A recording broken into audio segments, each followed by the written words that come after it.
Okay.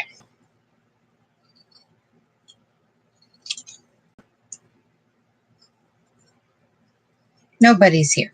So we're going to just hang around until someone comes in and can tell me whether or not my sound works.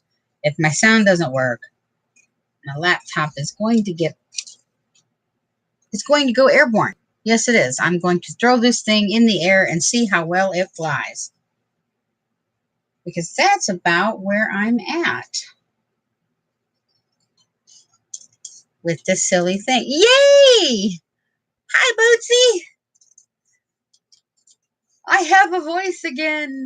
Yay! Okay, that is so bloody fabulous. Ugh. It's like this is like the 5th time. I figure, okay, why not? Might as well just.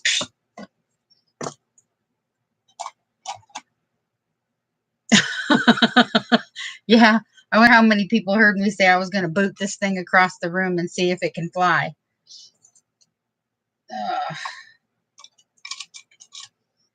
Well, I'm not really good at all these new, what do you call it? The new technology and the new ins and outs with the computers and the Windows. I think the last time I was 100% technically or technologically proficient was when we had Windows 97. I think that was the last time I actually could say I had a clue.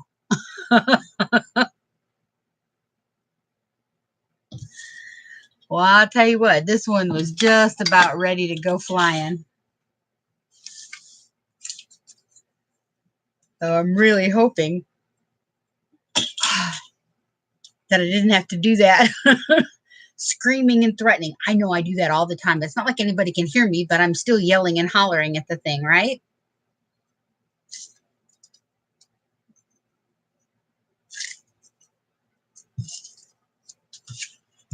So, well, I tried for the first time yesterday was I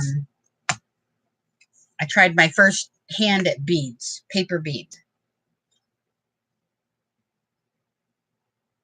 They look cool on the screen, but they seem so flimsy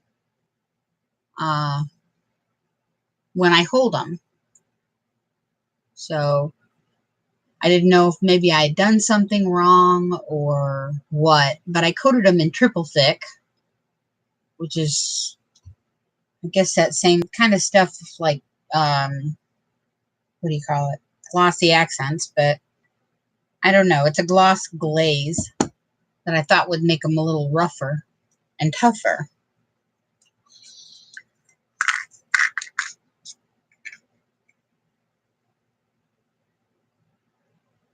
Oh, I know. That's the truth of it. You know, Bootsy, that's totally the truth of it. Because I remember I never had a TV in my bedroom until I got married. And now every kid in the world has to have a TV in their bedroom. That doesn't make sense to me. And if they don't have a TV in their bedroom or a cell phone in their pocket when they're in kindergarten, they're so mistreated and picked on.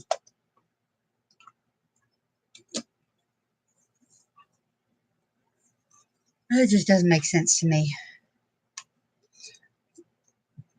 So I have no idea if I'm doing this right or not.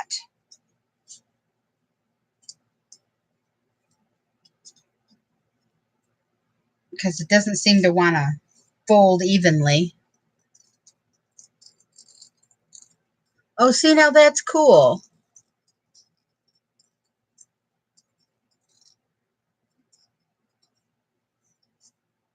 Me, I've never done, like I said, I showed you the first time I tried this yesterday. And I'm still not sure if it came out right or not.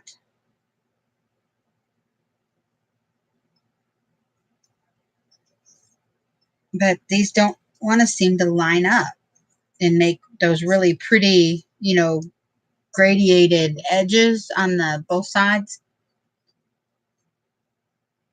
So I figured I tried cutting them differently. And right now, all I'm using is a skewer, and it's not even completely round. It's just, it's got ridges in it. But I guess that'll do for now, right?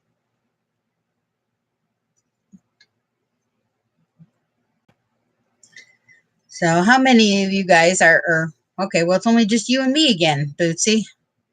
Guess everybody else got fed up with me trying to figure out the sound on this thing.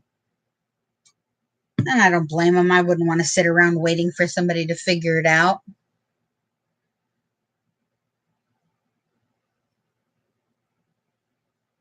This is, yesterday was the first time I ever tried the paper beads. And actually doing it this way, it is working out a little bit better than I did yesterday. Yesterday I had one straight side, you know, like one side was totally straight and then the other was angled in at it.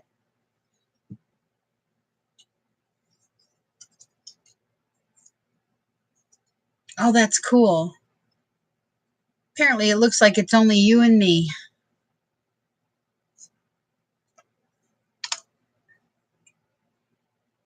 Oh, Lizzie, she is such a doll. I absolutely adore her. I've been working on my auction so much that I've kind of gotten out of touch with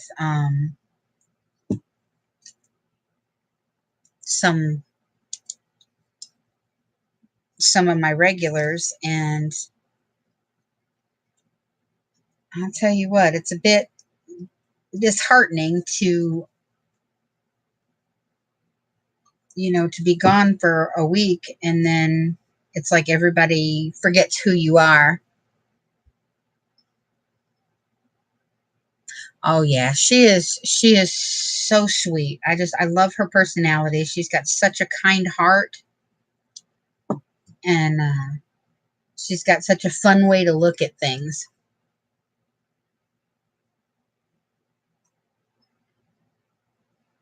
She's just got a beautiful soul.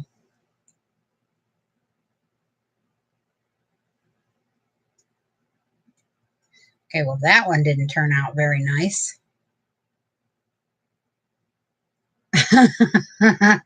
This one's kind of all kinds of wonky.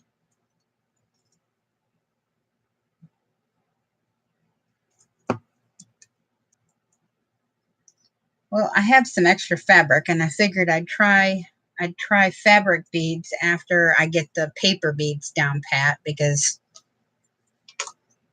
um you know, paper isn't as expensive as fabric, and I figure I can figure this out that way.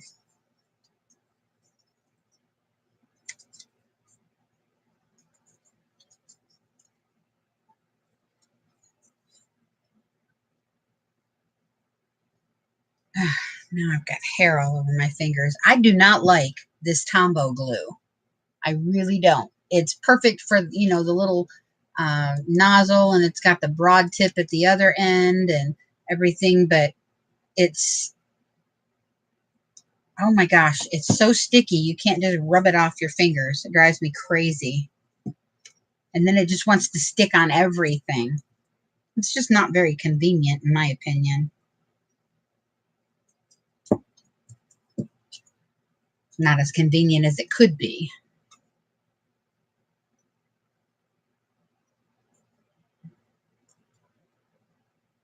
But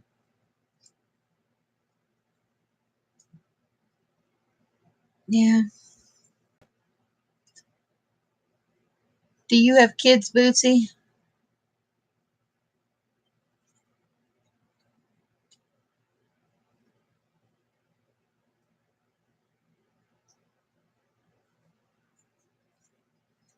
I do. I got 4 of them. They're all grown. My youngest has been married for, I believe in November will be 3 years. And all my kids are out of state. I only have 2 grandchildren that are in state, and I only get to see them very infrequently. Yeah. Well, my son just left state, so he was the last one I had here. Now all of my children are out of state, and I honestly don't know what to do with myself. I've always lived for my children, and now they're all grown up and they've got lives of their own, and mom just isn't needed anymore. And it's a hard pill to take. I know they need to grow up, and I know they need to, forge their life path on their own and all that. But this empty nest syndrome sucks big time.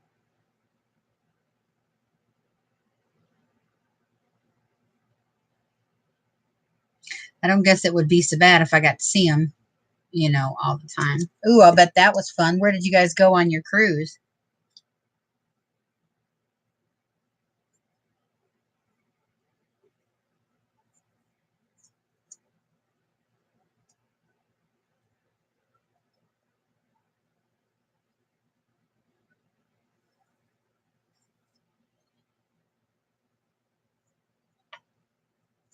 Bermuda, St. Martin, and Puerto Rico. I've got a friend in Puerto Rico. I know his family is there. I don't know if he's there. He was military, and he was so much fun.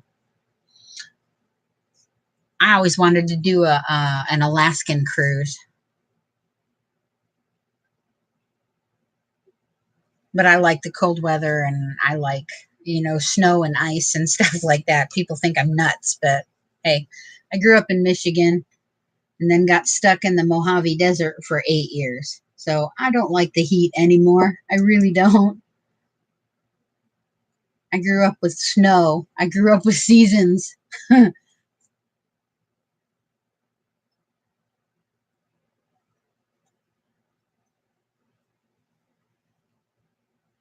So yeah, I miss the different leaves in the fall, and I miss a white Christmas, and I don't think I've had a white Christmas in, oh my gosh, I don't even know how long.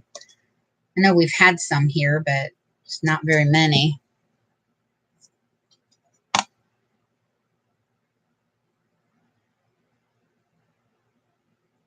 You did do Alaska? Oh, see, now Long Island, you know about the weather, right? You know where the trees actually go from, the leaves go from green to yellow to orange to red and then brown, not just from green to brown and then fall off. Fall has always been my favorite. Yeah, has been my favorite season. And ever since I left, I don't get to experience it very often. So, but you have been to Alaska, huh? On a cruise. That's what I want to do. That's my big ticket item on my bucket list is do an Alaskan cruise.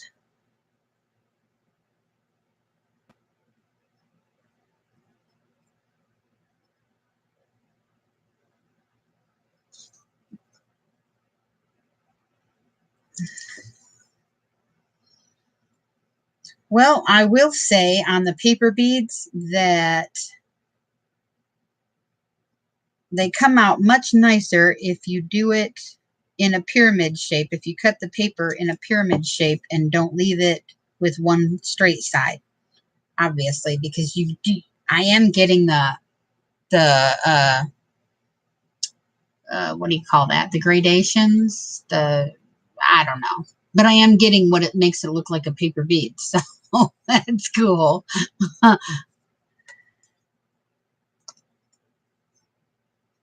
You didn't get to see Denali National Park, a land sea package. Okay. Thank you. Because I started a Pinterest page, and then trying to put all of my information that I could find about an Alaskan cruise. But you're saying you suggest doing a land sea package, not just the sea package. Okay. Okay, then thank you for that info because I really don't know, anything about stuff like that. If I can't drive it or fly it, then usually it just doesn't happen. I've never been on a train, never been on a cruise ship. I've been on ferry boats and things like that, but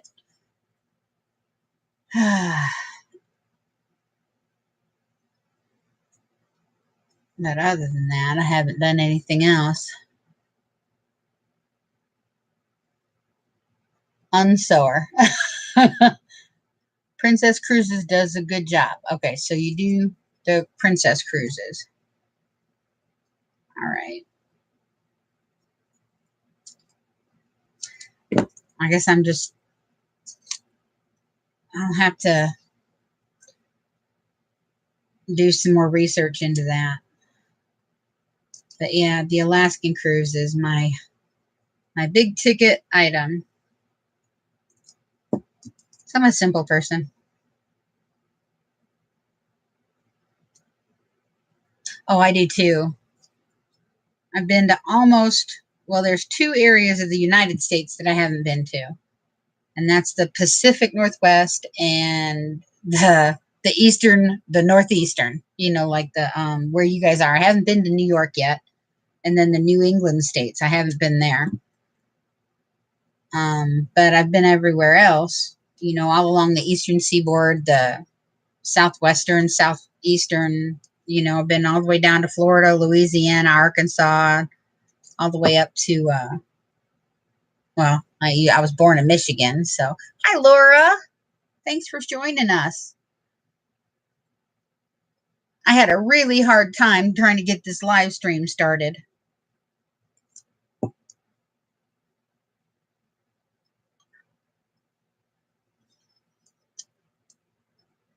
And I'm pretty sure I'm going to need to get my passport. I don't even have a passport yet. But I lived in Hawaii, so no, that's okay. We're only doing paper beads for a little bit, and then we'll go into something I tried with my scrap papers, my scraps, and didn't work. So I figure I'll show you that. Well, Laura, what I did was when you make the paper beads, you're supposed to find a piece of paper or, whatever that's got a lot of small designs on it. Kind of like the polka dots or something, that has a lot of design if you want to get, different styles on your beads, like that one. I don't know if you can see that okay. And I tried last night, I tried where, see how this looks like kind of like a pyramid? It's really uneven. But last night I tried it where one side was just straight and then the other side was angled, and it didn't come out right. A Mediterranean cruise in 3 weeks. That's cool, Bootsy. Gotta show pictures, And then today I'm trying it, making it so that it looks like a pyramid and it's like angled on both sides. And the angle on both sides is working way much better, Laura. Whole lot better than a straight one side. So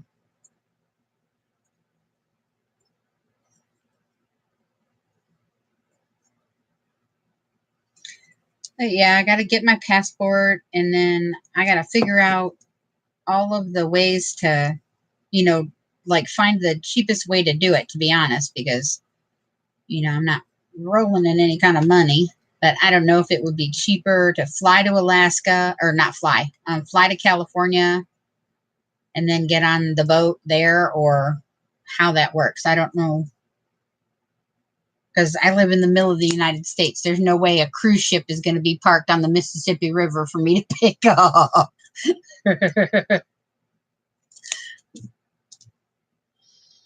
Me too, Laura. But I figure I'd never made beads before, so I figured I'd try them out with paper instead of with fabric, because paper is a whole lot cheaper if you mess it up. Now, the beads, I wanted to make like chunky charms for journals and stuff like that. Most cruises leave from Seattle or Vancouver. Now, see, that's cool because I've never been to Seattle, and I would love to go there a day or two ahead of time and, you know, do some sightseeing in Seattle.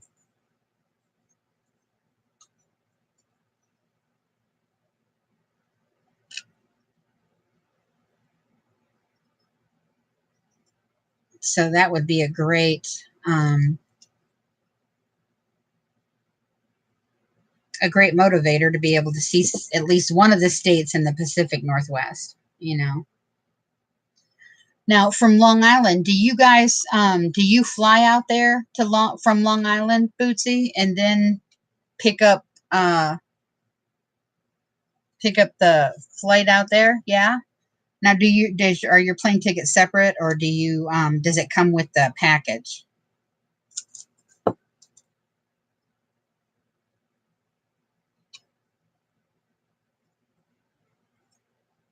Oh, you already make jewelry, Laura? That's cool.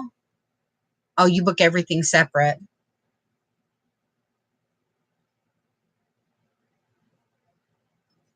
Well, that is awesome.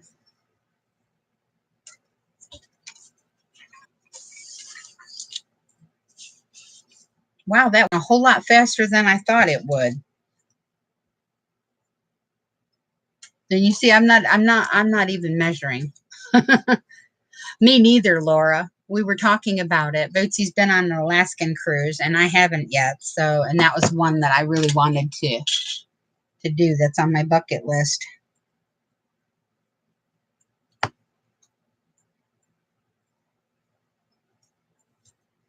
So,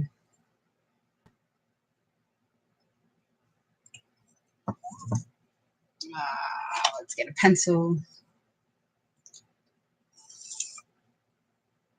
There we go. I think they could be these, like I did last night with just the paper and covering them in triple thick.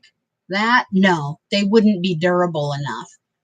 But I'll bet, you know, if you had, like some people use wire and some people will add fibers and things like that around them. I bet the more you add, the more durable it makes it.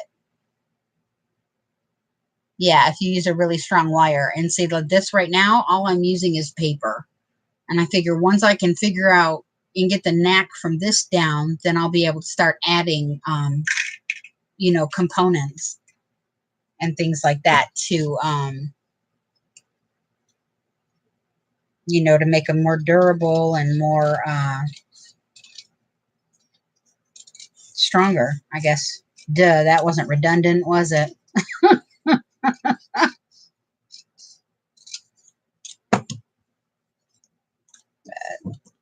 Yeah, I did discover that um, making both sides of this at an angle worked a whole lot better than leaving one side straight. So that's what I'm trying to do.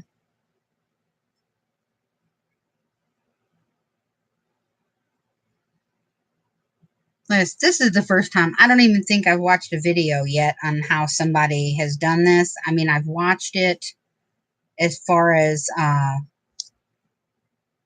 you know, I've seen people doing this, but I haven't seen anybody on a how-to type video.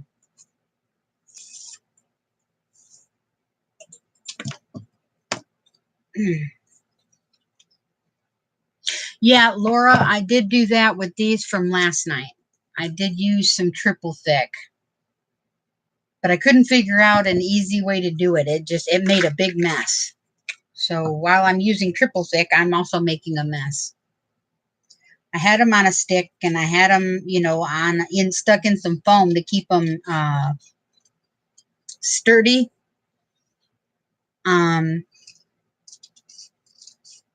But it was so thick it kept dripping, and I was using a toothpick. I didn't know if I was using a toothpick or a paintbrush. So I was using a toothpick. And that was a little bit awkward. So I got to figure out a way to make it so that it's not as awkward as it was. But yeah, I'm just going to finish up this piece of paper, and then I got to show you guys something, which I thought was really cool.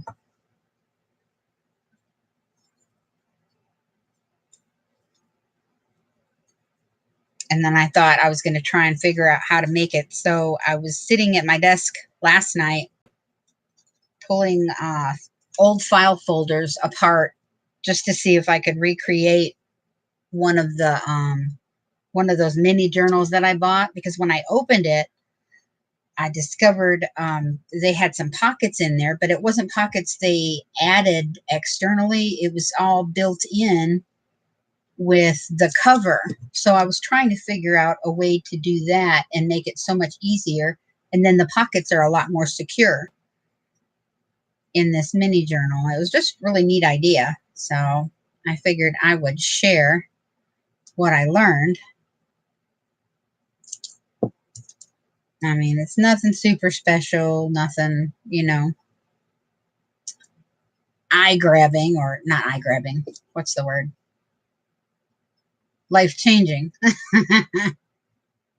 But, oh, come on. There we go.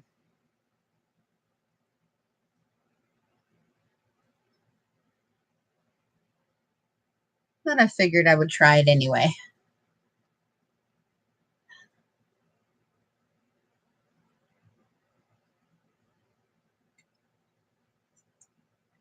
Life changing, yeah. Wait a minute.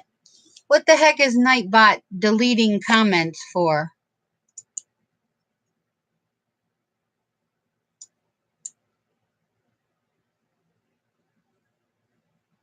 Okay, how do I get rid of Nightbot?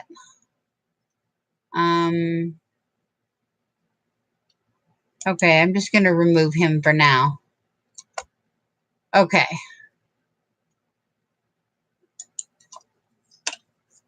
I was trying to use a Nightbot to get ready for my my auction. No, you didn't. It's a new thing, and I don't have anything set on it, and it was just deleting everything. And so I deleted Nightbot. I don't know how to use him yet. I'm working on it. And so, but I don't even know if I'll use him for my auction. I'm getting really worried about my auction. No, you didn't say anything wrong, Laura. Nightbot did, so I got rid of him.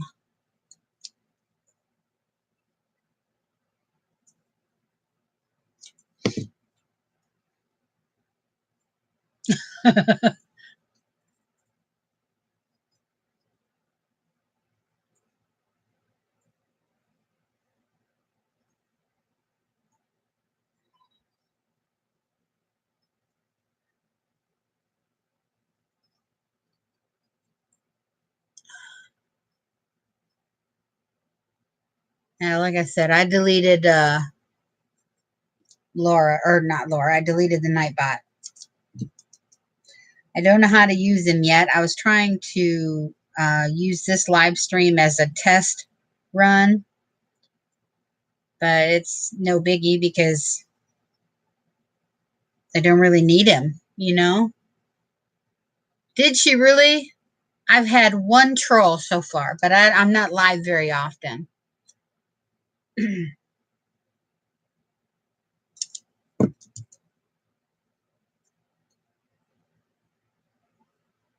it was so funny because I got so excited for my first troll. But that was on, oh gosh, that was a while ago. But like I said, I haven't done a live in a while, so I got real busy. My dad had surgery, and I've been working on trying to get my auction and everything together. Hi, Stacy. Thanks for coming back. I'm glad you found us. I figured it out. Don't know how, but I figured it out. I did a bunch of clicking and hoped that one of my clicks worked.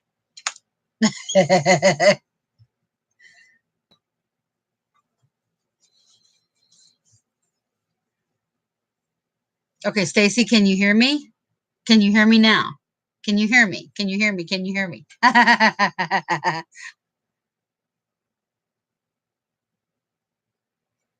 Oh, are you kidding? Bootsy, I am too. I think it's hilarious to get a troll. You know, I do because I know two languages. Well, actually, I know four, but for this, into all intents purposes, I know two languages: English and sarcasm. And English is my second language.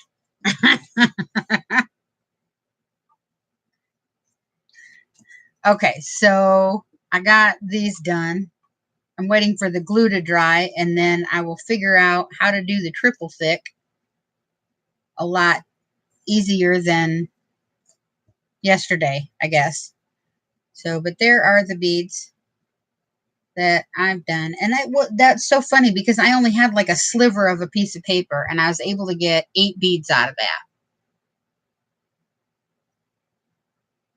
So, and I really like the different colors on it with that sheet. So, that, I mean, that came out pretty cool, in my opinion. So, I'm going to let those dry.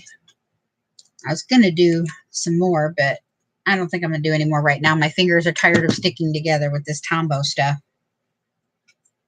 All right. We'll set these aside for a minute or 3. Oh, I could have done these as beads. Those would have made itty bitty beads. That's okay. I'll just set them aside for now. Now, I wanted to try something. You know, people have been doing these serendipity papers, and I've done what I thought was a good, you know, batch of serendipity papers, but they were too stiff and too rough and really hard to do anything with. So I thought I would try something else. And what I did was I took a piece of wax paper. And, okay, you guys got lopsided on me. There we go, I think. Are you guys cockeyed now? Why does that look cockeyed? There we go. Okay, now we're not looking sideways. So anyways, I took a piece of wax paper and some Mod Podge, right? And I grabbed my little bag that I keep all my little scrap papers in. And I figured I'd just Mod Podge them all in one thing and then peel off the wax paper. I thought, okay, you know, that might work. But I don't like how it came out because it's still, this is the one I did yesterday. All right, and I peeled the wax paper off. But you can still see, you know, like right here, I missed a spot. I didn't cover it all. It just, and it's really stiff. So, honestly, I don't know what the purpose is for it. I don't know what to do with it. I mean, I could probably use it as a background for a tag or something like that. But it's not straight, you see. It's really, hi, Amber. Thanks for joining us.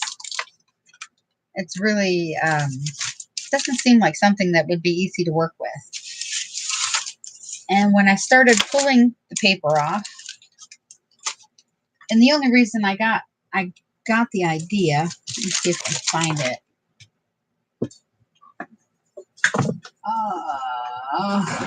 No, I'm not seeing it. Oh, yeah, here it is. It's because I was using a piece of wax paper as my palette, and when the acrylic paint dried, you know, that peeled right off. And that is so pretty. That's like a metallic-y, silvery gray purple.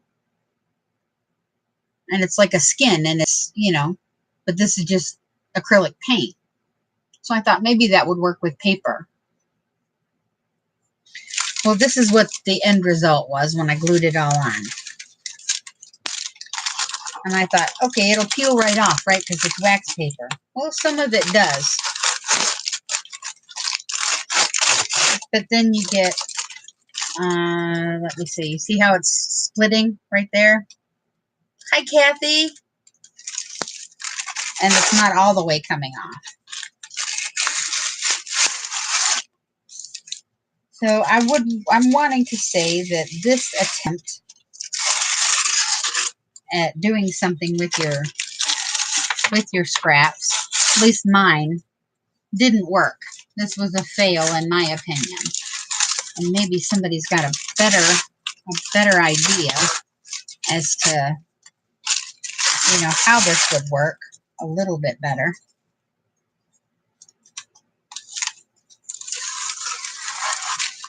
But this didn't work as far as I'm concerned. I mean, I have a sheet of paper now, but what am I going to do with it? That was the whole thing. If the baking, you know, that it might start with a thin paper on the bottom. That might work too. I was just grabbing, I keep a bag, a little gift bag off to the side, right? And all my little scraps and edges and things like that that I have left over, or little pieces that I throw random paint on that I have left over. I tuck it in here, and then I use these to make, you know, clusters or little pockets or tags or something for journals and things. But with this, I thought, you know, it would be a great idea to use up some scraps to make your own paper. But it's so rough. And, I mean, it would be really hard, I think, to attach anything to this. Unless you ran it through like a laminator or something. Now, I haven't ironed it. Maybe ironing would work, you know, to flatten it out and to smooth it up. What do you think? Or do you think the iron would heat up the glue and make it all fall apart again?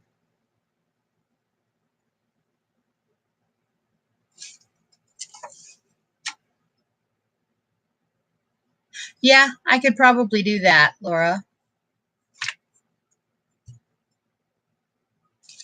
So, but yeah, that was my attempt at scraps and stuff yesterday. Now, my baby white flowers, I don't know if you guys caught that video or not, but my baby white flowers came out really, really good. And that took me forever. I did a blooper video on it.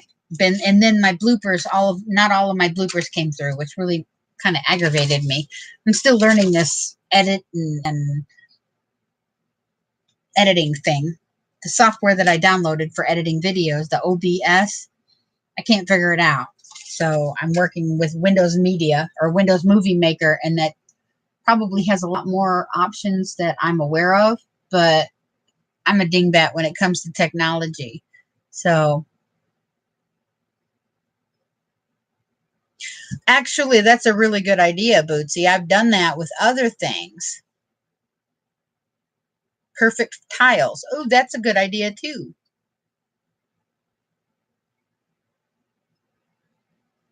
Amber, what does Katrine make? OBS is wonderful, but the learning curve is steep. But it is a good editing software for videos.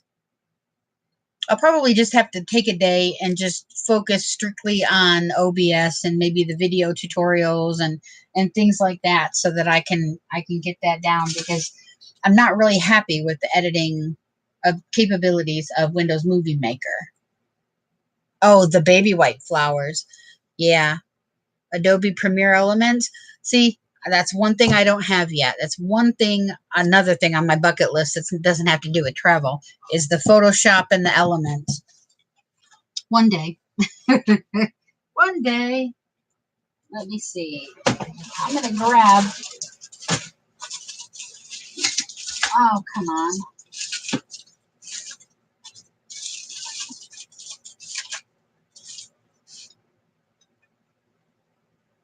Oh, there they are.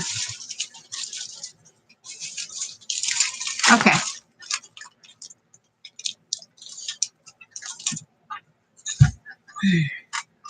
These are some of my clusters I've done. And I work on them, and then I put them away for a little while, and then I'll get them back out later and work on some more and things like that, because sometimes you run out of mojo in the middle of things. But yeah, these and that. There we go. Go that way, so you're not shining so bright. But yeah, so some of these are done, some of these aren't. This is one of the ones that I really like. It's got the purple feather on it. I had a white feather that I sprayed some purple glimmer mist on. And I used stamps from envelopes and things like that. Now, like I said, some of these are done. Some of these have a little bit of work to go. Like some of them I want to add words to. Like that one is probably done. This one is a cloth flower.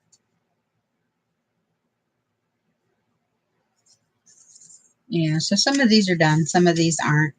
But this is what I usually use that little bag of papers for. But yeah, there's a whole bunch on here. Like that's one of my favorites. It's a sideways one. It says Je t'aime. I like you.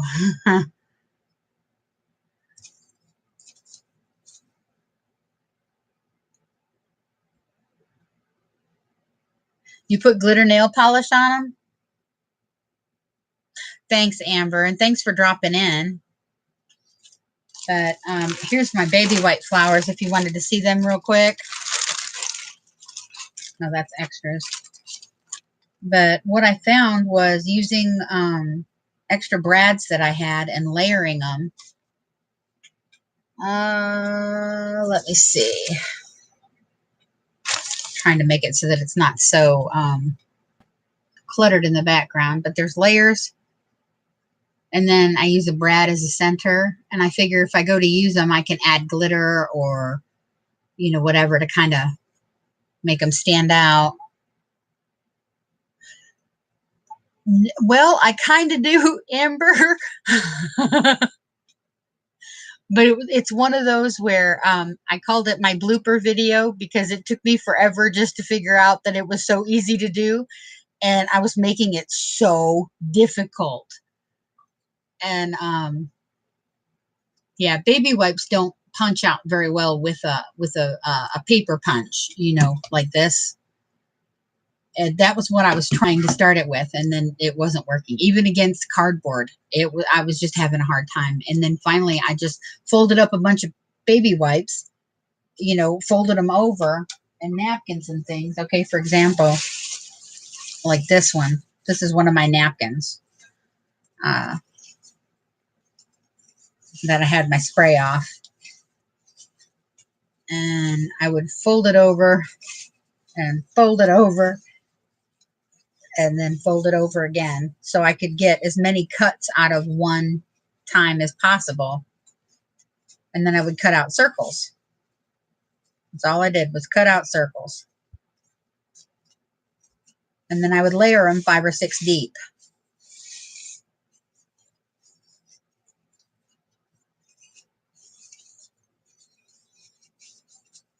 Yeah, just like that. Cut them out. And you can make the circles as big or as small as you want them. So for me, just cut them all out. Oops.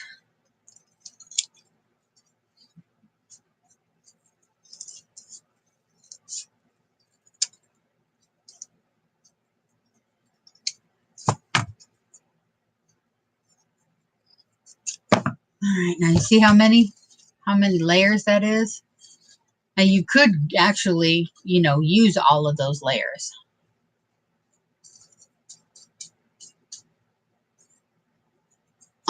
But I usually take about 4 or 5 of them. And then I hold the center and then take my scissors and just cut straight lines. I mean, this is so easy, and I cannot believe my dingy butt was making it so hard when I first started out. I was so aggravated with myself. All right, and then just crumble them all up. You know, just scrunch them. Now I'm still holding the center, but that was all I did. Or I put them together and then I'd scrunch them. Scrunch. What a word. What the heck is a scrunch? I don't know. Scrunch. Okay. And let's see. Okay. Let me grab a brad. I used almost all of my brads on doing this last batch, but I hadn't used my brads for anything else. Yeah, see, that's what I do.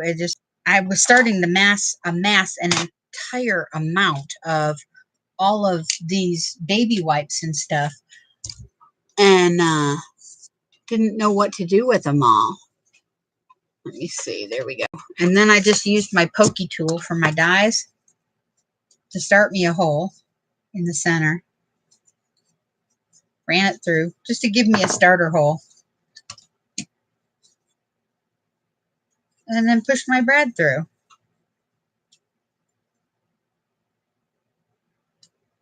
That's all I did. I do. Hi, Michelle. I do, but like these napkins and stuff are just paper towels that I use for my cleanup cloths. You know, I have a whole thing of them. See, paper towels that I use to wipe up excess paint or as, blow off. There's baby wipes that have dried that I've used. And if they're not completely, covered with paint or color, then I'll put them in a thing and use them again. This is the backing from some of the decorative napkins I use. And then I'll just stamp on them. And see, like here's baby wipes when I was coffee dyeing stuff and I was wiping stuff up. But yeah, even when I do, like I love this one. This one came out absolutely beautiful. But when I am using like decoupaging with, napkins and things that are decorative, then yeah, I pull the backings off. But I save the backings, because they make great background on mixed media mashup projects and things like that. But yeah, that's what I got a roll of paper towels I keep under the desk. And when these are all done, then I'll dig out some more. But when I get so many together, I don't know what to do with them. So, and they're great for giving things away, when you're doing little, what do you call it? Little like happy mails and things like that. You put them all in a little baggie and give 5 or 6 of them away. And they work great in journals. And even around those wooden IKEA frames that you were talking about, they would look really, really cool. So, but I keep them all in one of these zipper bags that are fabulous. I believe it was Shannon Green who buys these. They're nylon, so they don't. Hi, Angela. That's okay. Yep, white flowers would be pretty too.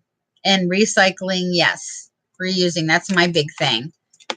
But yeah, Shannon Green was the one who gave me the idea of using this, and she keeps all of her projects and stuff, individual projects and stuff in these things, and then she just sets them in a box on the side, and they come out beautiful, and she's able to keep things organized. But yeah, I've got all different colors and all different kinds, but these a lot of these are going in my auction that I'm having not this Saturday, but next Saturday.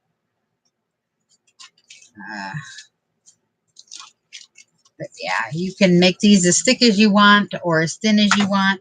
What I did actually, not would do, but I did, is I cut up the circles from a whole bunch of different paper towels and napkins and baby wipes and things like that.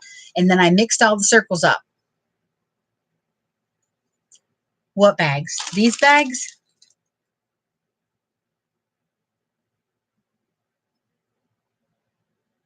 Oh, those bags. I got them from Amazon, and you get 10 of them for under $10. Let me grab the link. Yeah, the nylon bags. Let me grab the link really quick because I've got it in my my cart because I want to get some more. But yeah, let me grab the link.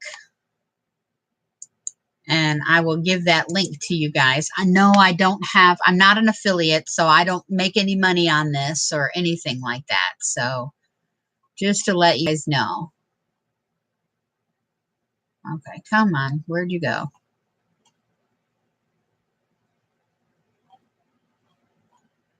Saved for later. Okay, yes, 43 items.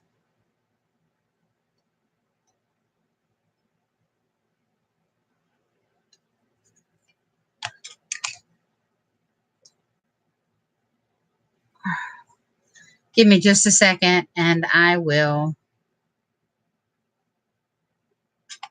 give you that link.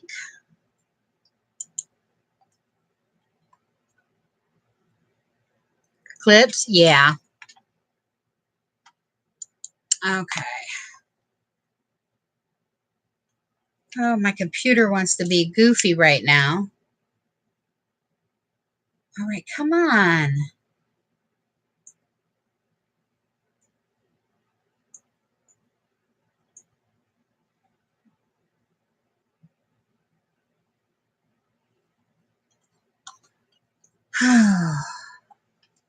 Yeah, give me just a second.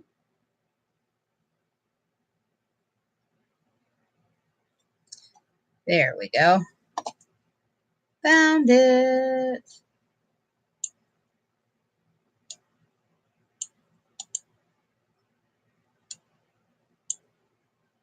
Oh.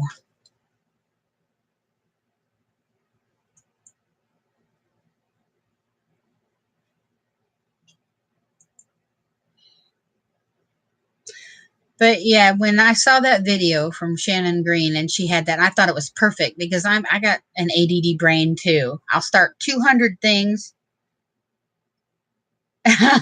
No kidding, Kathy. They are really, really easy. You know, and if you've got a bunch of brads left over from a project that you've never finished or you finished a long time ago and you just, like I had a whole bunch, I've had these brads right here since my granddaughter Madison, before she was born, and she's 12 now. So it's just, okay, here we go.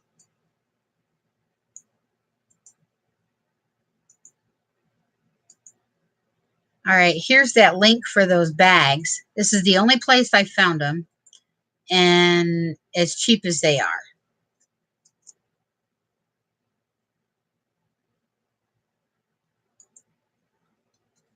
Like I said, you get 10 of them in one package.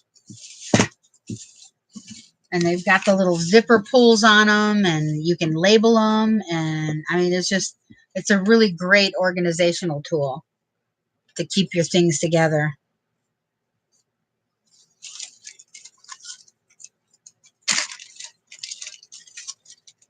But yeah, so I just kind of wanted to show you guys that.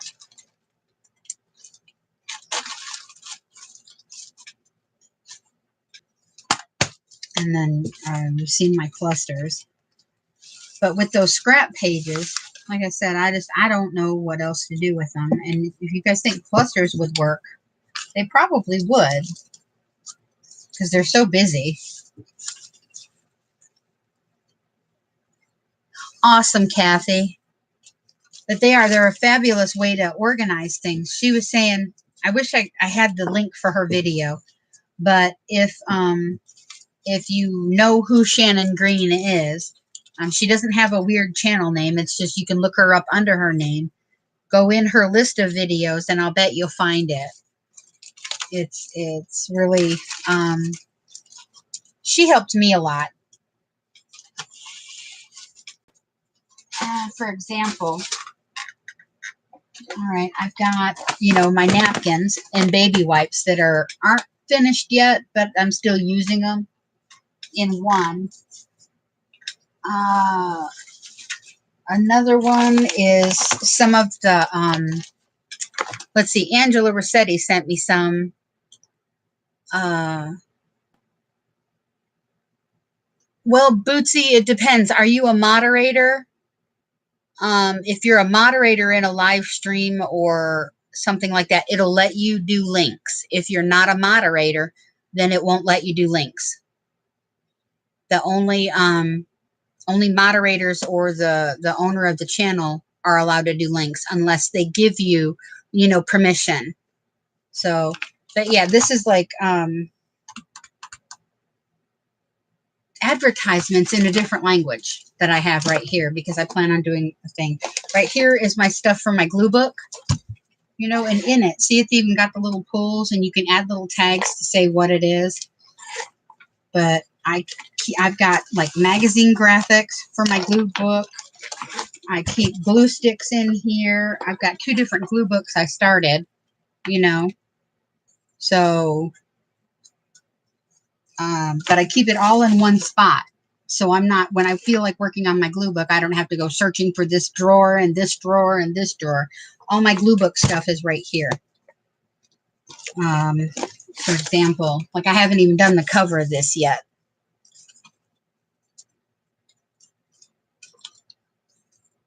You know, but this is the inside of my glue book. Just things that make me feel at peace, that calm my spirit. That's what I put in here. Because sometimes you can't draw it, you can't print it, you can't, you know, paint it or whatever. And then with all of these things, I've got a couple more. Like this one is, I've got my church bulletins in, because the front of the bulletins I love. They've got Bible verses and things like that on them, and I want to do a journal with them. You know, but instead of having them all stacked up in my Bible and every time I open it, they all fall out, I've got them in a Ziploc, one of these Ziploc bags. So I've got this. Oh, there's my friendship journal. I've got another one that I keep open because it's got my painting papers in it and things like painting papers that people send me, you know, stuff like that, that I just keep open at all times because I never know when I want to use them. So that just stays in my thing. But then this is how I hold them. See, I've got a basket. And I wish there was a way to show this to you better. But I'm just going to stick them in here. Right here.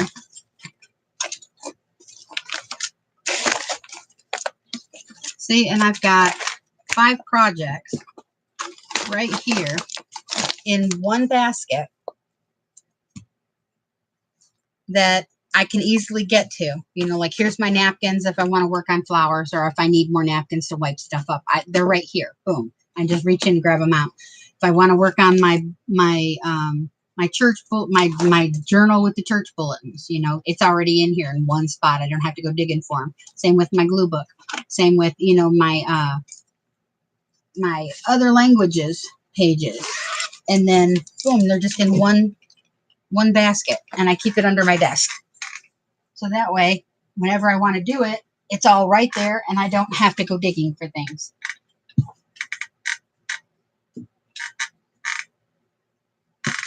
And then I got my friendship journal I just tucked down in the side.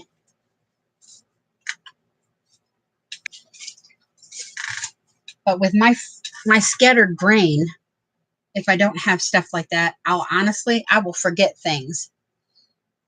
Flow books. I've never done a flow book. Laura, I don't know anything about them.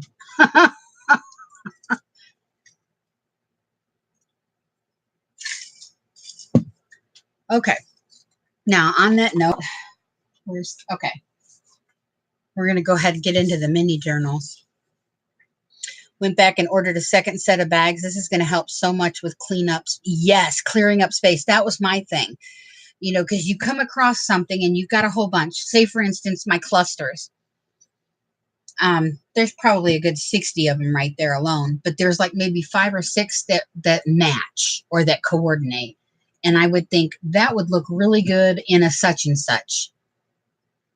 So then I'd start the such and such. But then all I have are my clusters and I don't know what else to do with it. So what am I going to do? Put those clusters back in the cluster bag and put the such and such wherever? No, just put them all in one bag and that way they're together. And when you come up with something else to go in the such and such, you know, you've got it already together. And that's what I like, because my brain flies.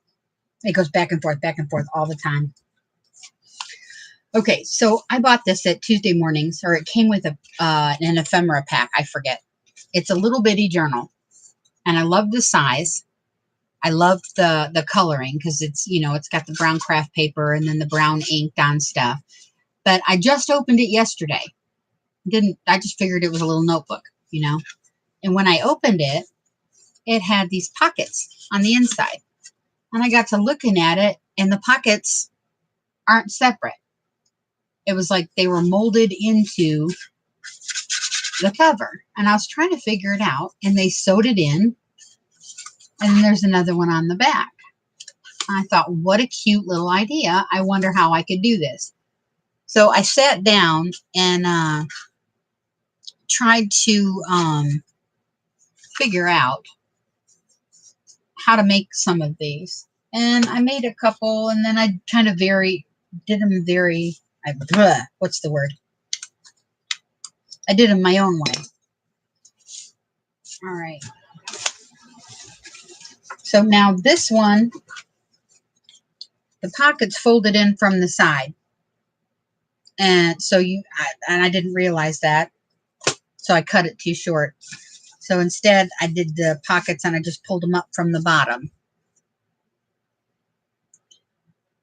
Flow books. You know, I've seen, and they just, honestly, Laura, flow books just look like any other junk journal to me, if that's what I'm thinking of. You know, like Traveler's Notebooks, the Midoris, the faux Midoris, the flow books, you know, they all just look like junk journals to me. Maybe I don't have that refined eye. But yeah, so I cut a piece of manila folder out and then folded up the bottom. And then right here, I cut a little V so they would fold up, and sorry, that's way too high. So they would fold up, and then when you folded it, when you folded it, it would fold flat or even. And then I cut papers out to match, and I was going to sew those in. But my thing with sewing papers in, I try to leave the stitches loose, and I try to use the right needle, and maybe I'm just not getting it. You can pull out the papers because pages are not sewn in. Oh, I see. Okay. Kind of like how Jane Davenport does her butterfly journal with the big rubber bands.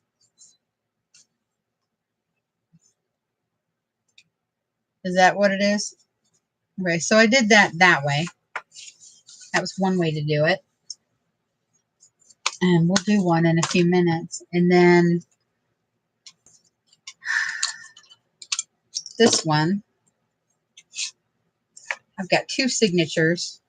And I put a signature cover on these. And I found when I'm doing my journals and stuff, even just the itty bitty cover kind of helps make it look a little bit smoother. And I gave me a little bit of a spine here. Oh, so just like that, Laura, like the Jane Davenport ones. And I used a piece of packaging from my pocket letters, actually, my pocket letters container. And that's another little mini journal. And then this one I did do from the side, but I didn't take into consideration the bottoms.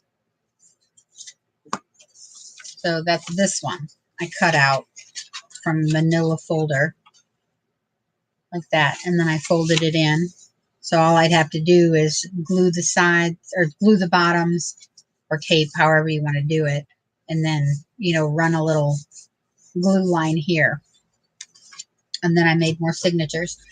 So I figure we could probably do something like this and decorate them. But I thought, how perfect would these be for, you know, like purse journals and things like that. Just to keep them in your purse, because I know I run out of, I'm always forever looking for a little note or, you know, I'll remember something and I want to write it down, or, you know, something along those lines. So let me grab a manila folder and we can start. Now I have one, that's a used one that I can do from something else.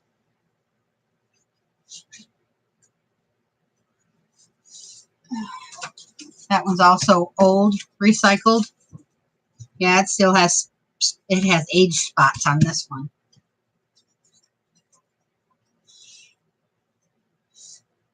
Okay, so let's start out with these two. Let me get my paper cutter. Uh-oh. Oh, I'll have to figure that out. Okay.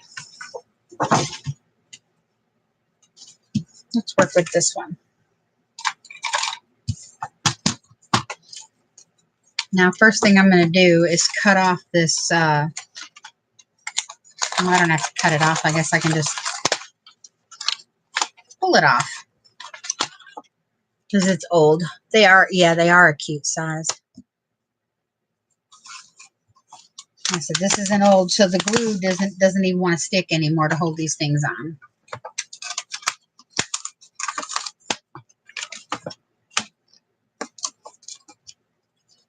And there's the tab. Obviously, we can cut that off.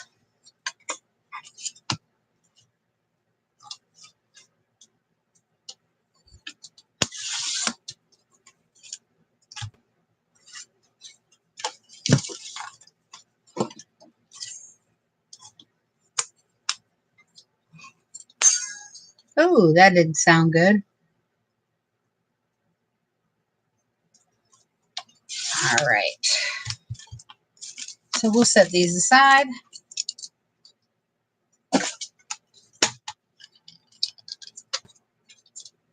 Now this will be fun to try and determine whether or not we want the stripes to go vertical or horizontal. So let's do it. Let's do this style. You know, where the pocket's folded out. And that pretty much is the whole length of the file folder. Because obviously, if you don't have any more to go, that's as far as you can go, right? So let's cut that. I didn't even measure it because really no need. And it went off the top of that.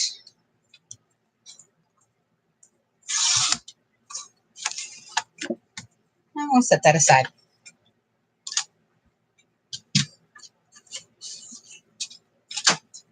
So obviously this one is going to be, the stripes are going to be horizontal.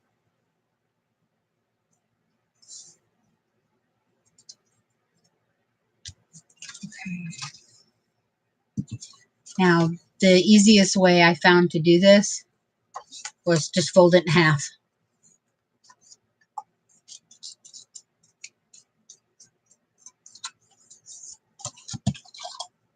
Yeah, just fold it in half. All right, Laura. Thanks for stopping in, sweetheart. Okay. And then taking this and just folding it into the center fold.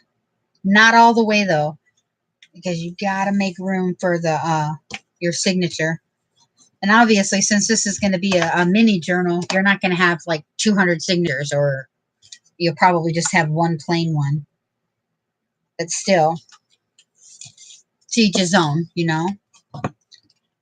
So I didn't take it all the way up to the fold. There's about 1/8 of an inch on either side of the fold. All right, Angela, I'll talk to you later, sweetie. Thanks for stopping in. And then this is all just off the cuff measurements. It has nothing to do with, you know, precise anything. Where'd my pencil go? I put it away. All right, so this one I'm going to just make a line.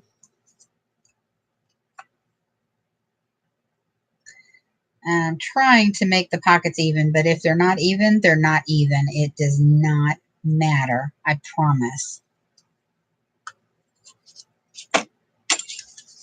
And then taking the scissors, you want to cut it down to the top of the pocket fold. This is how easy this was. I could not believe how hard your brain wants to make things. Seriously. I'm looking at this other when I first saw it, and I thought, oh my gosh, that would be such a great idea, but there's no way in God's green earth I'm going to be able to figure that out. And it took me, I probably went through about 2 or 3 file folders before I figured out the, you know, the little ins and outs, but hey, it is what it is. And like I said, these would make great little shower gifts too, or wedding gifts or whatever. You can put those little planners in them. You can make your own. You can do, but there's the cover.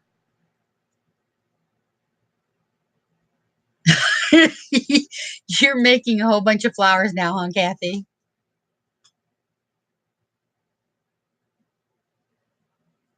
Awesome, Bootsy. Have fun. I love cold cucumber soup. We live in an apartment building right now, so we can't have our garden. Oh yeah, gonna get it's a great recycle project, isn't it, Kathy? But yeah, thanks, Bootsy. Thanks for talking to me and giving me info about the cruises and stuff. So I hope to chat with you soon, hun. You have a great day. So, but there's the little inside for our thing. Now, if you don't have a file folder and you have something else you want to use, let me see. The width of this it's about 11 3/4. Okay. And then, like I said, the inside doesn't matter. It really doesn't even matter how long it is because you fold it in half and then you base the pockets on, you know, folding it again. So however long it is, you're going to fold it in half. All right. And then when you open it, you're going to take the outside and you're going to fold it in towards the fold. So the external measurements aren't even that important. They're just, you know, there. So, but that's this one. Now let's see. Do I want to use tape or glue?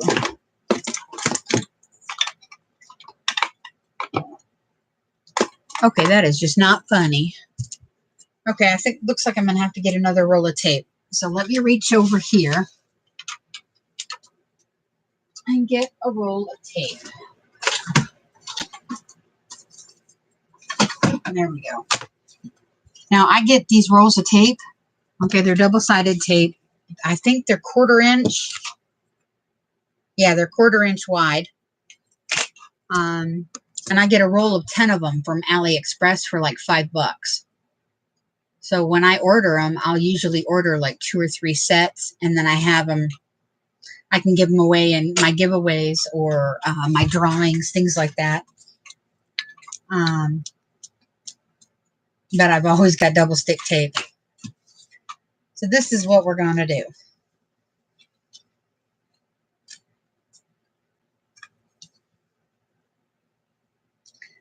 I'm going to, yeah, that's right.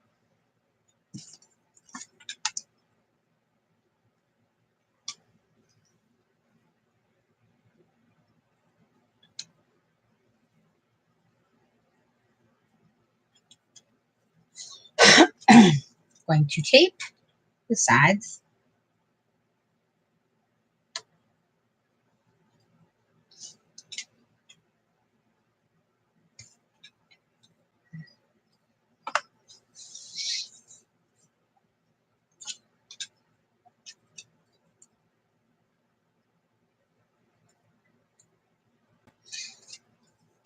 And put this together, and then we'll make the inside.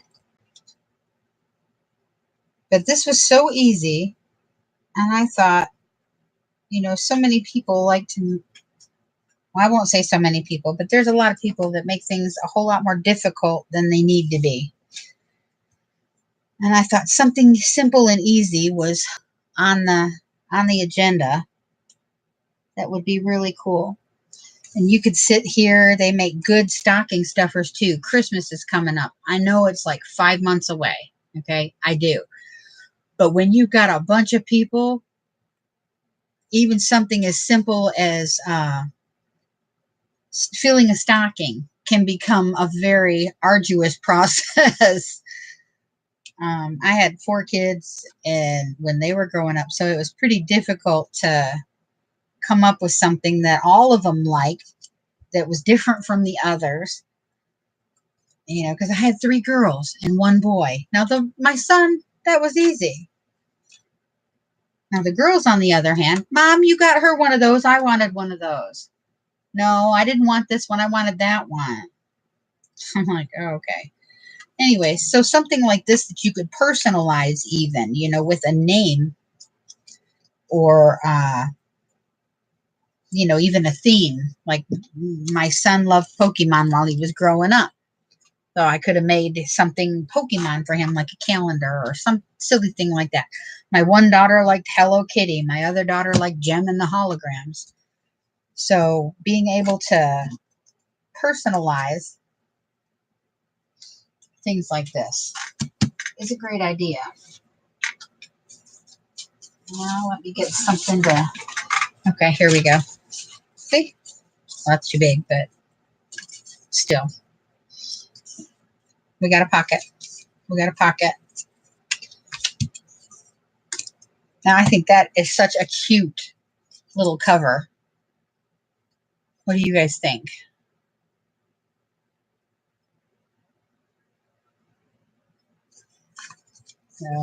And all I did for this was grab some copy paper and cut it to fit. Like right here.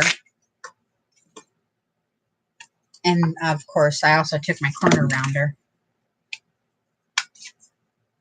I love the corner rounder because it always makes things look so much more, it makes it look professional, in my opinion.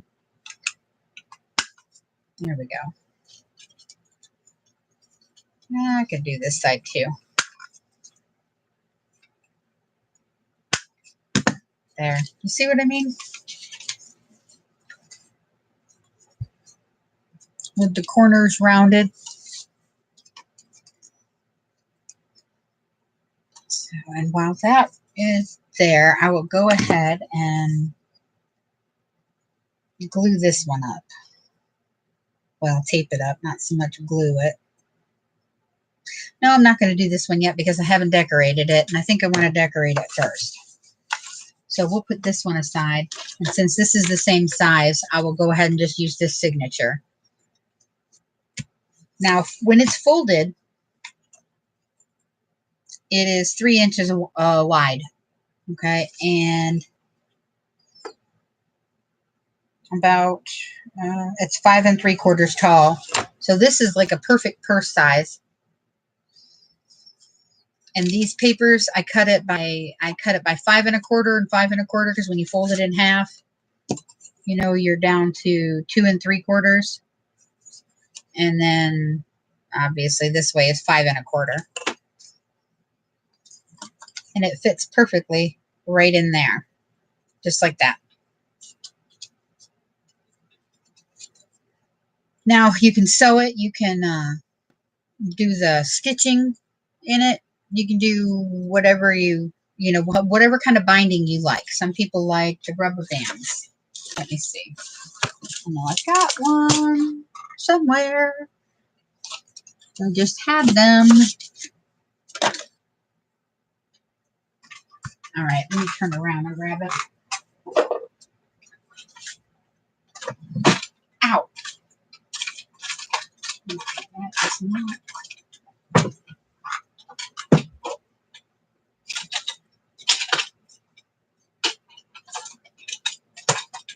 So obviously, my rubber bands decided to go on vacation and go hiding on me. I had like 5 of them out here on the desk before I started, and now I don't have any. Huh. Let's see. All right. Well, it looks like we're gonna sew them in.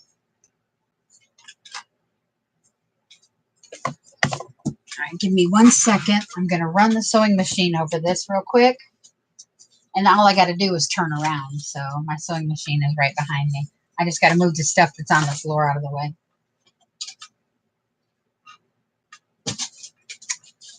Like the baggies with the extra folders and the stuff I've been showing you.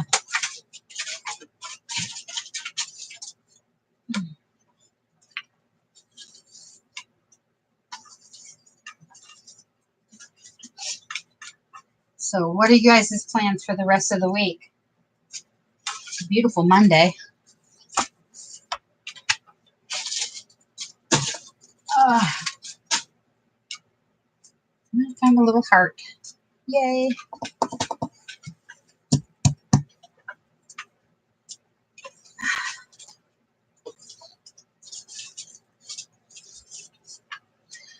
Dad and I are hopefully going to be moving after the first of the year.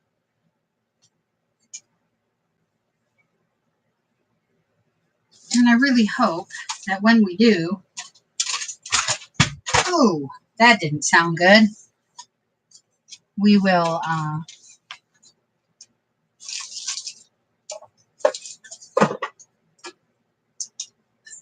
be able to have a yard where I can do my garden, or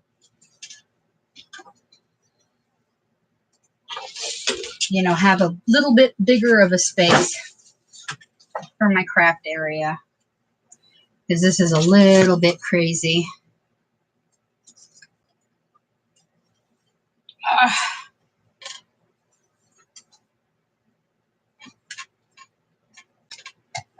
Whoops.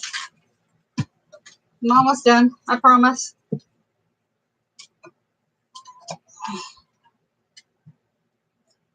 It's that creative, what do you call it? Organization. Everything is good until you have to move something, and then when you move it, it's not good anymore. All righty.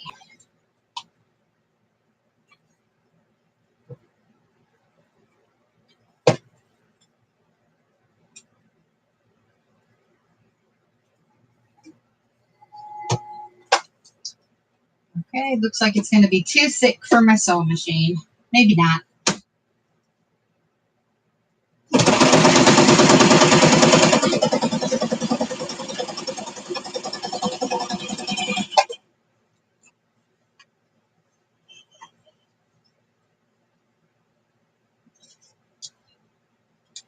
Oh, scissors, scissors. Who's got scissors?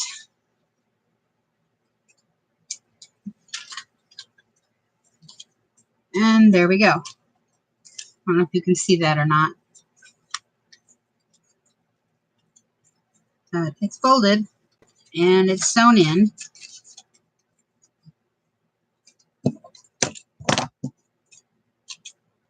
And you can leave the little sewing things, or you can cut them off and you can decorate it.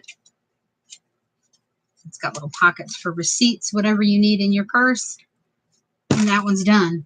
That's how easy it was. It was more difficult to get around in my craft room than it was to do that. So, and with that in mind, since I've got those out, I'm going to go ahead and sew these while I'm here. I'm going to go ahead and pull these down because I don't have them.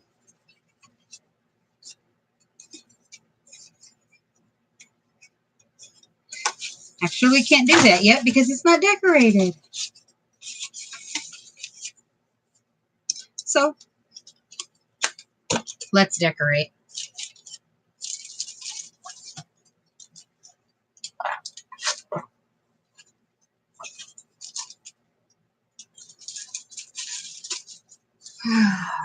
gotta put this stuff back.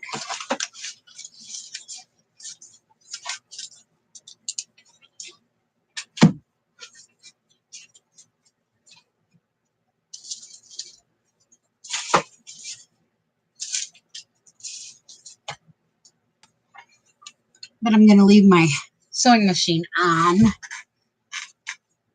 for just in case. So I have a question. Okay, I have all this watercolor paper, right, that I painted on to make to do my die cuts. But I have these beautiful, I guess these are called the negatives. It's not the masks.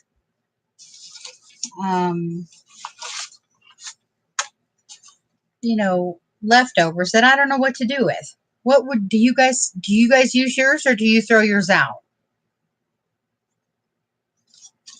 I mean, I've got some beautiful ones and I love my paper, you know. I'm afraid to throw them out because I don't know. I'm probably just being too sentimental and I probably should just get rid of them, right? But at the same time, it's my paper, or you use yours in your mixed media. See, I never know how to incorporate them, how to use them. I mean, some of them I'm sure I could use as like a stencil or, you know, something along those lines. But like some of them are so pretty. The papers on them are so pretty. You know, when I got done with painting them, and I'm really happy with the colors and the way it turns out. Just haven't figured out how I want to continue using them.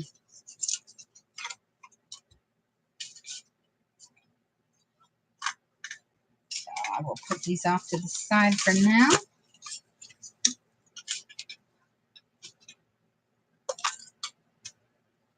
Oh, I can put those away. Do you think that would make a great postcard? What, just to like put it on a postcard? Because, I mean, I couldn't really get rid of it or send it out in the mail as is because it would just fall apart. But attach it to a postcard. Is that what you're saying? Okay, so that one is already semi-decorated. We're just going to set this one aside.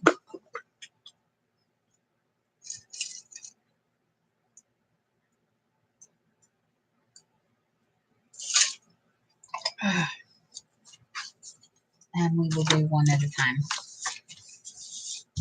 So how do we want to do this one?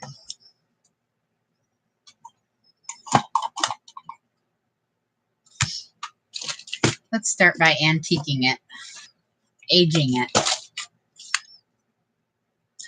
Cut out a 4x6 white and glue it down. Now see, that's a good idea.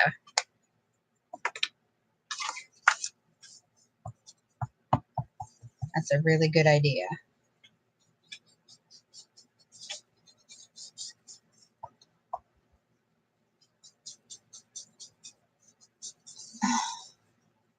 One of the items in my auction that I'm going to have is I made a journal that was sort of like a cookbook, thanking them for supporting your channel. Now, see, that's a good idea, Kathy.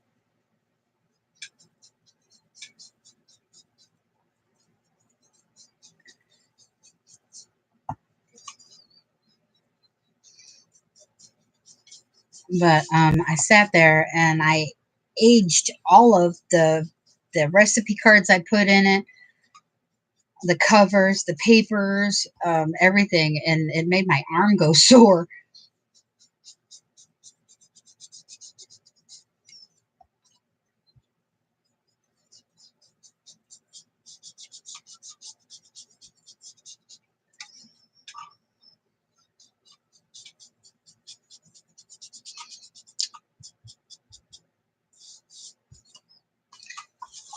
All right.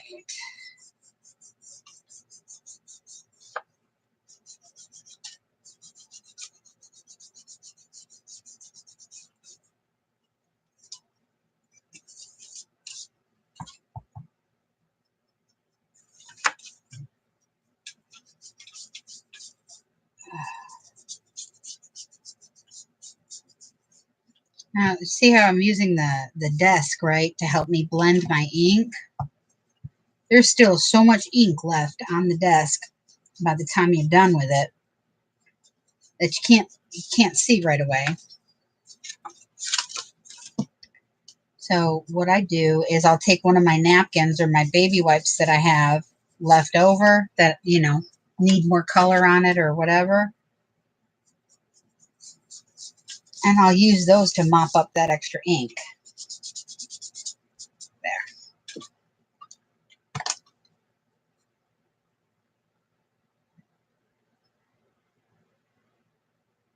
Okay, Kathy, thanks for showing up, sweetie. Thanks for coming through. Stopping in and saying hi.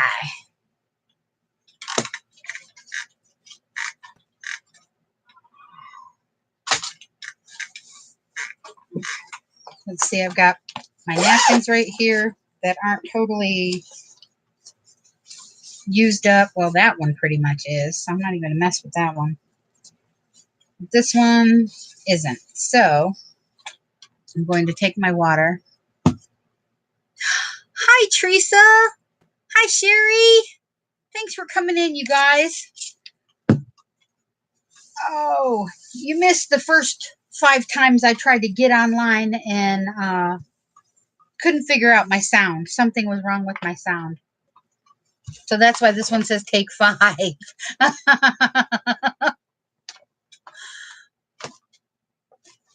But actually what we're doing right now is I never made paper beads before. So I made my first paper beads today, you guys. And these, oh, those fell out.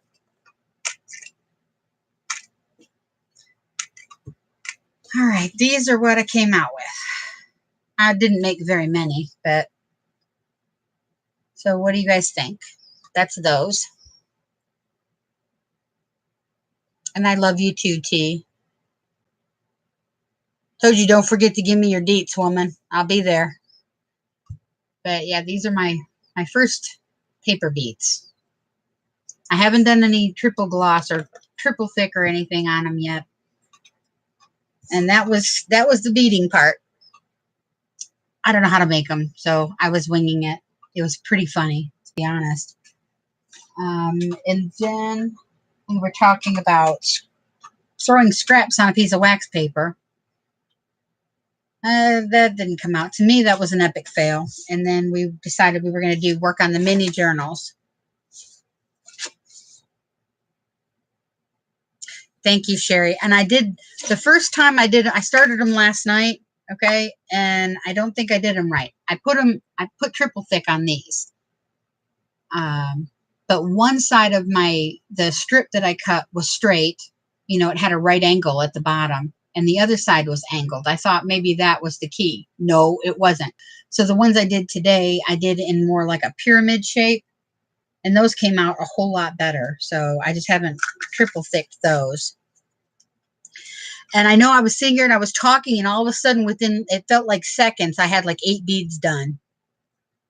So that'll be my next bailiwick that I'm going to go off on and, you know, do a tangent. And then Bootsy earlier asked me, you know, what do you do with the beads? And I thought, you know, I don't even know. Well, you could make a necklace if you wanted, if that was your style, or chunky charms. But they're really, I have these anyway, aren't strong enough to be like zipper pulls or anything like that. So it's one of those things where I'm still working on it. What we're working on now is I bought this little mini journal, right? And it's so cute. And when I opened it up, it had its own pockets, but it wasn't pockets that were added. It was pockets that were like folded over pieces of the cover. So I sat down and tried last night to figure out how to make my own, because they're so perfect for little pocket-sized journals, sticking them in your purse, whatever. And I came out with using a file folder and doing it this way. And I cut it out. And what this size is from one edge of the folder to the other. I don't know where there it is. See, here's a pocket-sized folder, or a manila folder. And this one's a little bit wider than my manila ones. But all it was straight across. And then you folded it in half, and then you took the outside and you folded it almost to the middle. And then you cut out edges. This is one we did a little bit ago with the little pocket. And I just sewed in the paper, the signature, because that's what they did with this one that I bought. It was sewn in.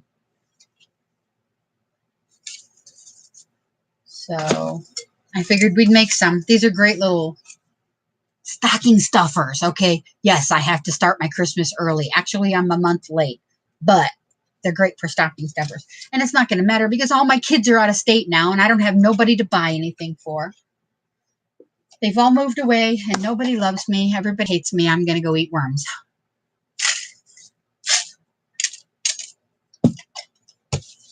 So, but what we're doing at the moment is decorating this so that I can sew the signatures in. So what do you think? You let me play with your clown?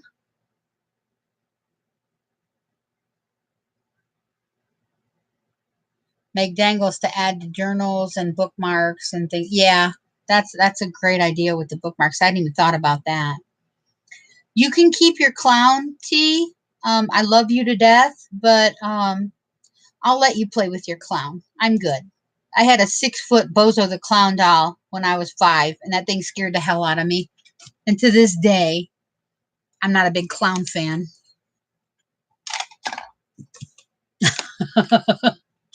Everybody seems to have a problem with clowns. Well, not everybody, but a lot of people do. They're just creepy to me.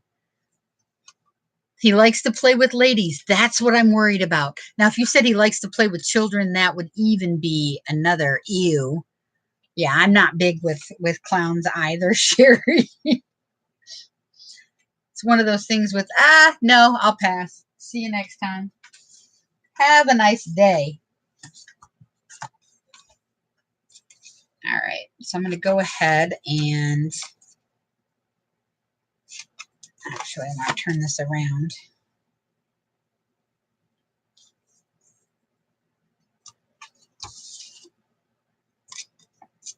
Go ahead and glue this down since I don't need the pockets loose to continue decorating. It only hurts for life. Yeah. Trust me, I'm dealing with a clown love bite.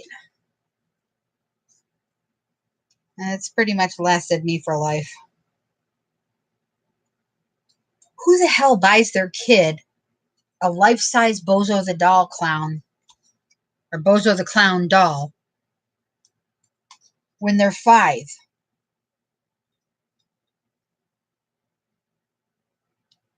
That was traumatizing.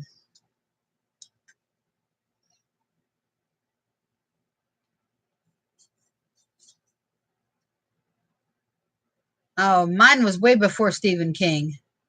You like Raggedy Ann? She kind of gives me the heebie-jeebies, but she's not as bad as, the clowns.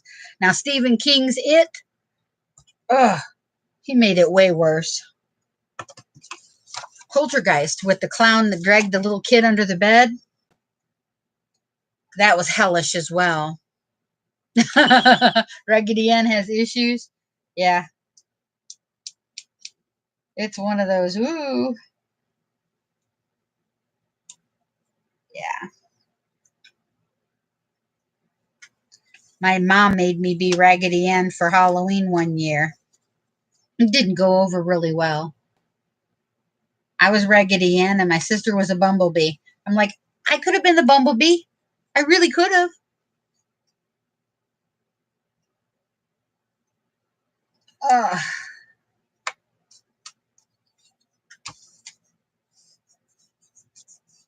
Okay.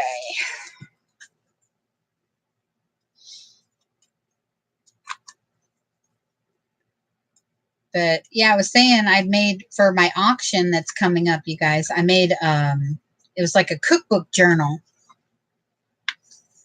And it's all antiqued and vintaged out and everything. And that took me a while to do.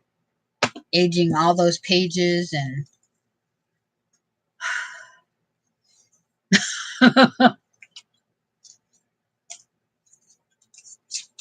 okay, so that one is that. Now I need some paper to make the signature for this. So let me reach behind me.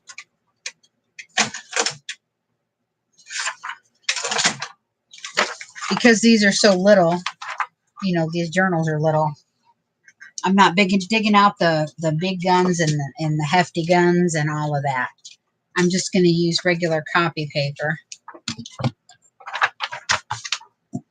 Now the measurements for that, I was using 5 1/4 pages by 5 1/4. It was 5 1/4 size by 5 1/4. And there's 3 sheets here, so I can get 2 sets out. I get 6 sheets. And it gives me a nice little,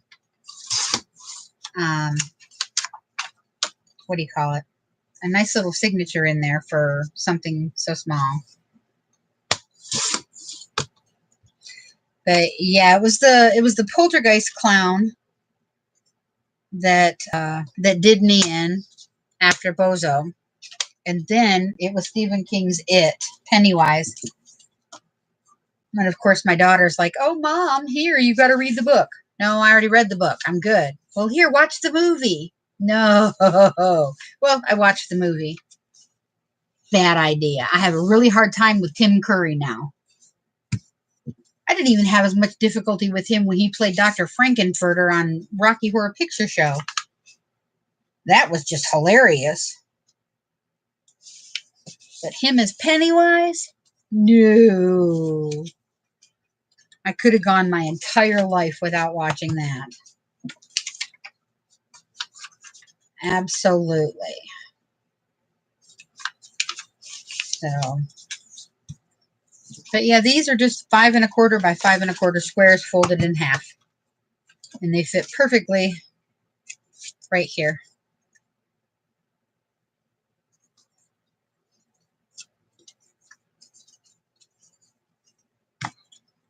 So, let me see. I think I want a couple more pages in there, though.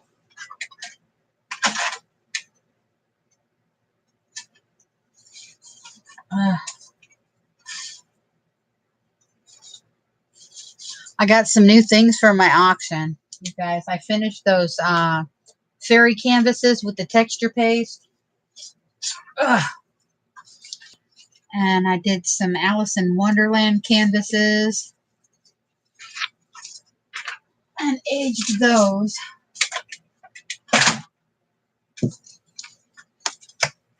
Okay, let's put this down here.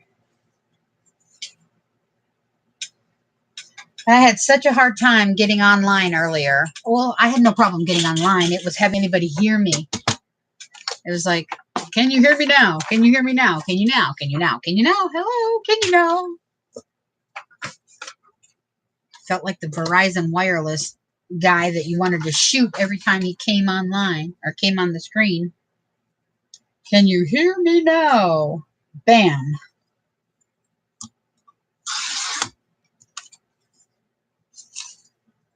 Okay. So 5 1/4, 5 1/4.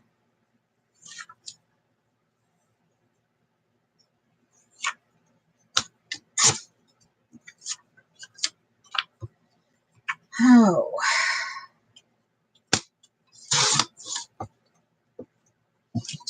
I remember when I first started crafting, which really was only maybe 2 years ago. I didn't know. If I knew how to hold a glue stick, I was lucky.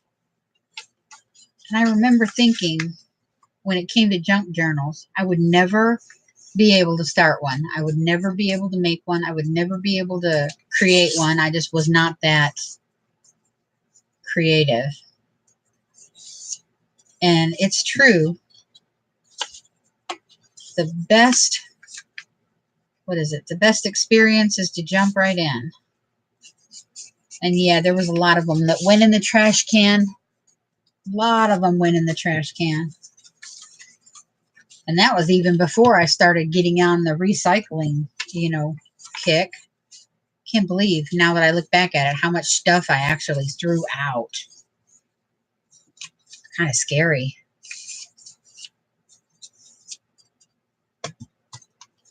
All right, so there's that and that one.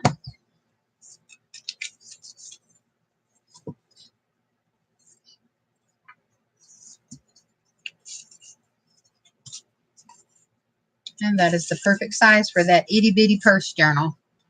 What would be a good name to call these? I don't want to call them a purse journal. And it's really funny if you call them a pocketbook.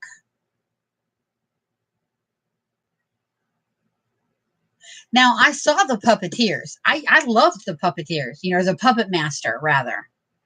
With those guy and they had the little marionette puppets.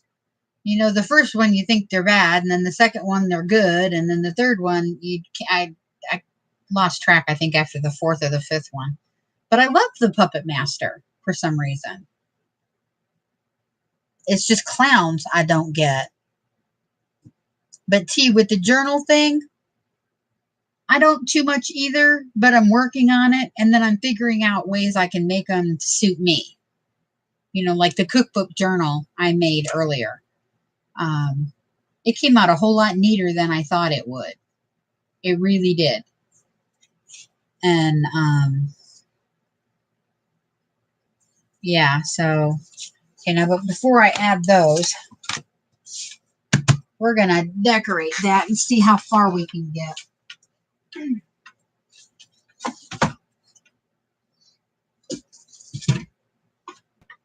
Oh.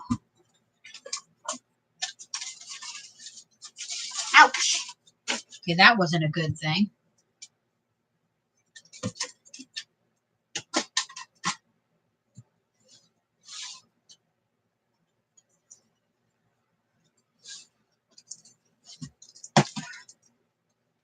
Okay, you guys, don't laugh at me, but this is how I hold my stamps. I don't have any other clue as to how to put them all or organize them any other way. I've got this big tote. I used to have them in a binder, a 3-ring binder, and all my stamps were in there. I had probably $200 worth of stamps, $300 worth of stamps in that stupid binder. And my daughter's boyfriend's mother stole the whole thing. Because it was that easy just to grab it and stick it down in a purse.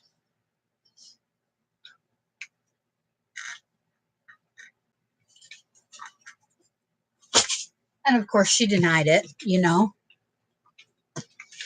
I really don't care if she watches this video or not, because there's nothing she can say that will tell me she didn't. She's the only one who could have.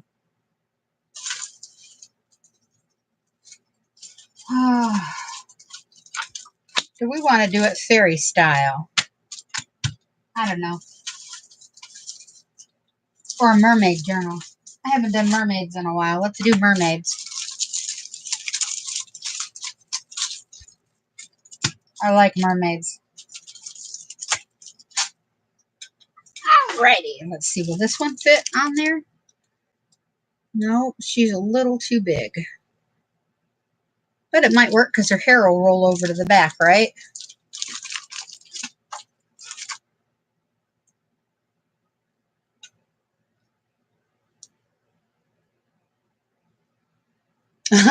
Yeah.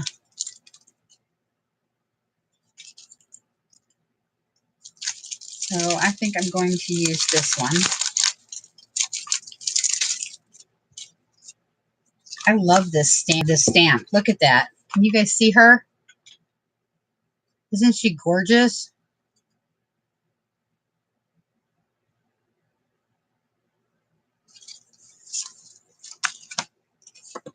So let me get out my ink. That might help.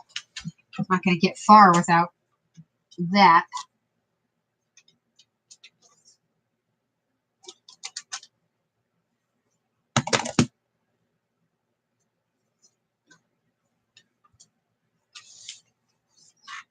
And I don't have a stamp block big enough. The only stamp block I have is a little 2x2 block.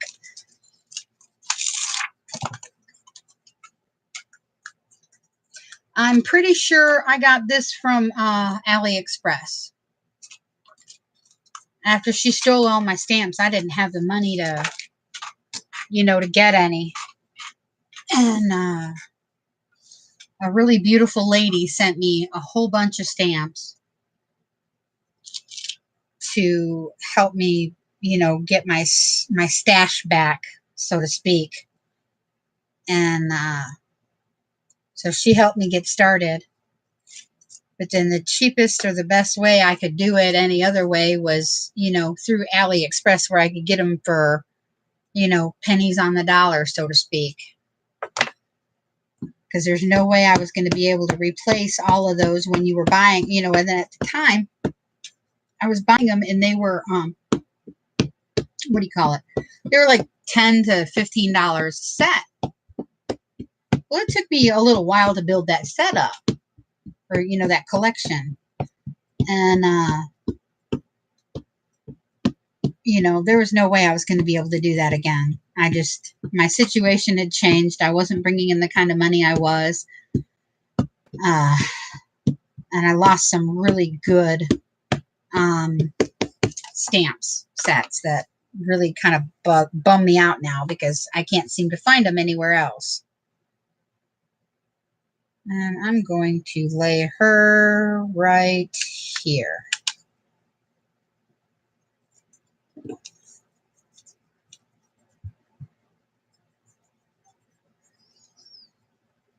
But yeah, I got some extra stamps that I didn't realize I had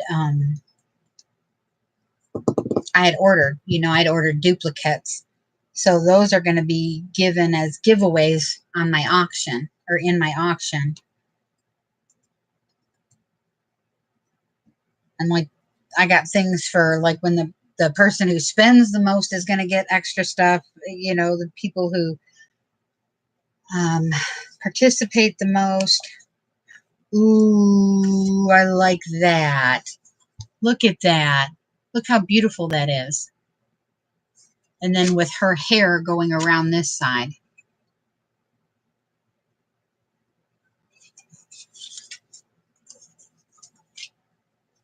That came out fabulous. And I've got some other things here that to me look like coral, whether they're coral or not. They look like coral.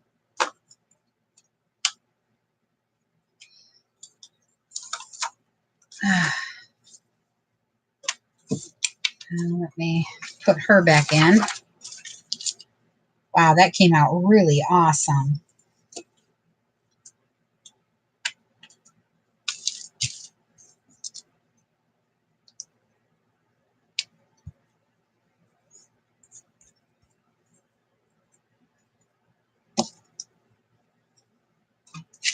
And I'm doing it in a rich cocoa from Memento.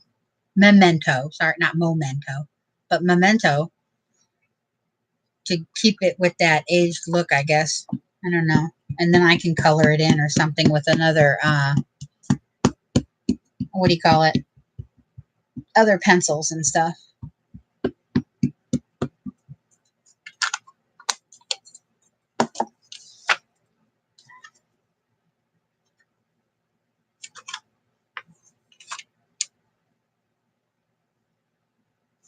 Yeah, I know I have this little bitty walkway in my bedroom that I use for my craft area. And I had to get rid of my bed and get a smaller bed. I had to go from a full-size bed to a twin, just so I had room for my crafts. Isn't that bad? I think it's kind of funny, but not really.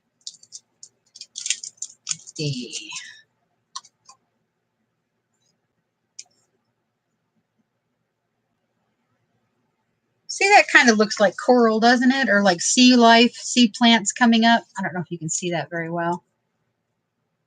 Trying to set a scene.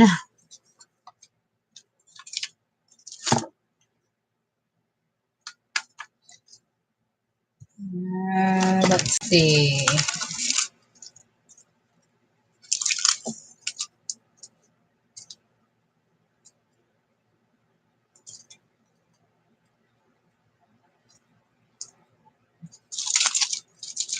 Okay. Hi, Lori. Thanks for showing up. Thanks for stopping in, saying hi. All right. Let's try this one.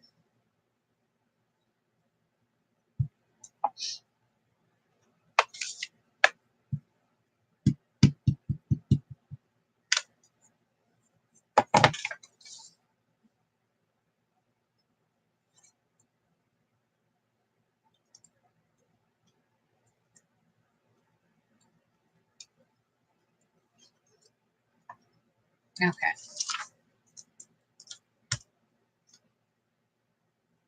Nope, that's upside down.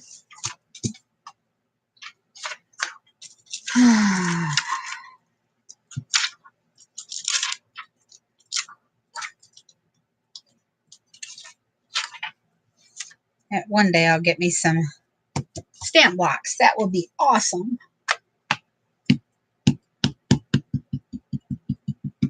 So how are you today, Lori?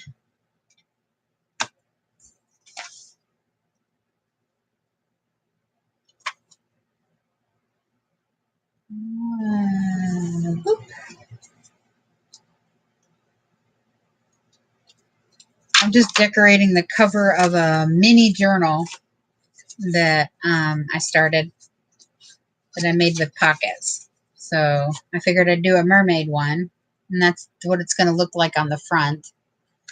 And then on the back, I'm working on the back right now. So your old, very slow one. Ooh, your new PC? How old? I mean, you able to get it fixed, or I mean, did you get the blue screen of death? Thank you. I remember I've gotten the blue screen of death before, and that totally sucks. And I'm doing it all in the rich cocoa brown, you know, instead of the black, because I'm trying to keep it vintagey looking, you know. Let me see. I need my little jellyfish, my little itty bitty guy. He's so cute.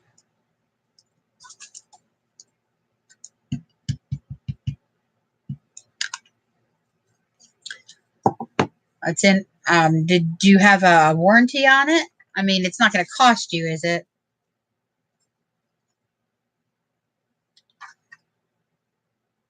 Yeah, 2 weeks old. That would really make me mad.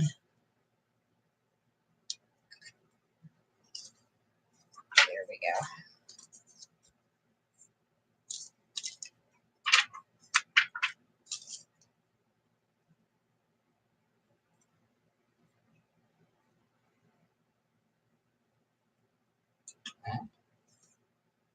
Just labor, around 30 bucks. Well, that's not as bad as it could be. I remember when Gateway came out with their computers, mine got the blue screen of death. Yeah, that's how old the other one was. I had to take it to Memphis, which was in a different state from me, to get it fixed. And they wanted to charge, holy crap, it was ungodly. They wanted to charge me like $400 just to fix it for labor.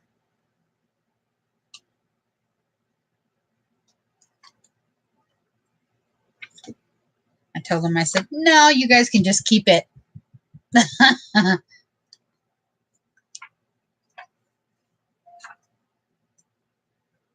If I told them they could keep it, it was not worth it to me just to sit there and play. At the time, I didn't have internet, so, you know, it was pretty much just playing solitaire.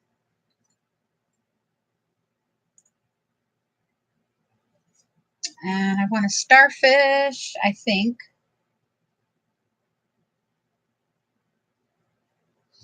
Nope, I'll use a little bitty piece of coral, and then I'll be done with decorating the outside, I believe.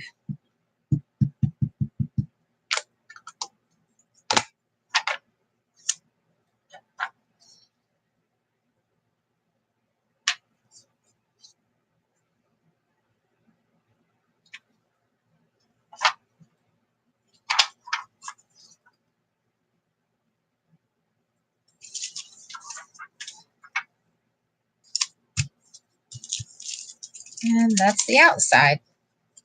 So overall, what do you guys think?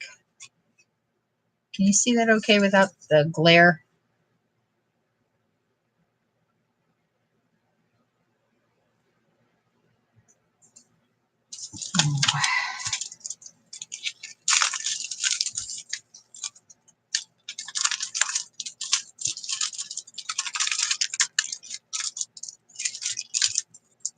Thanks, Lori.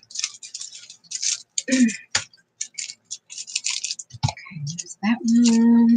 Slip this one in here.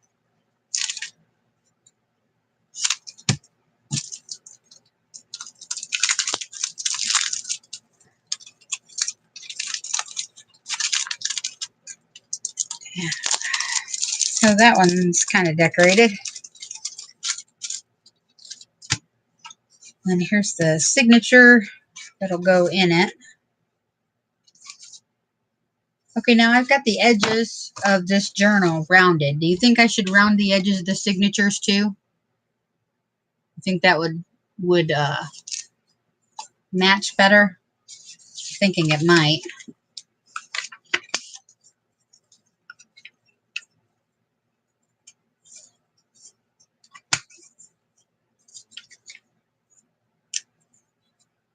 Yeah, so they match. Okay.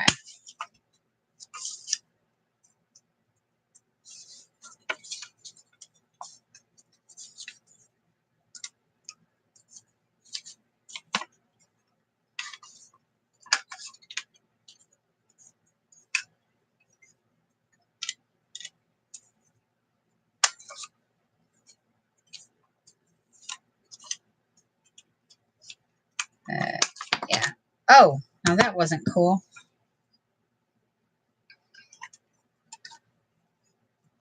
Okay.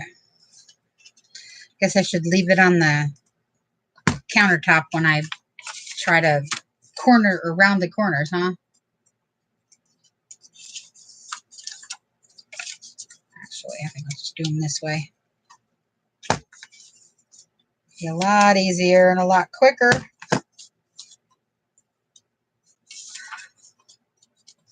So are you guys doing any crafting today while you're watching, or just taking a break from house cleaning and daily life?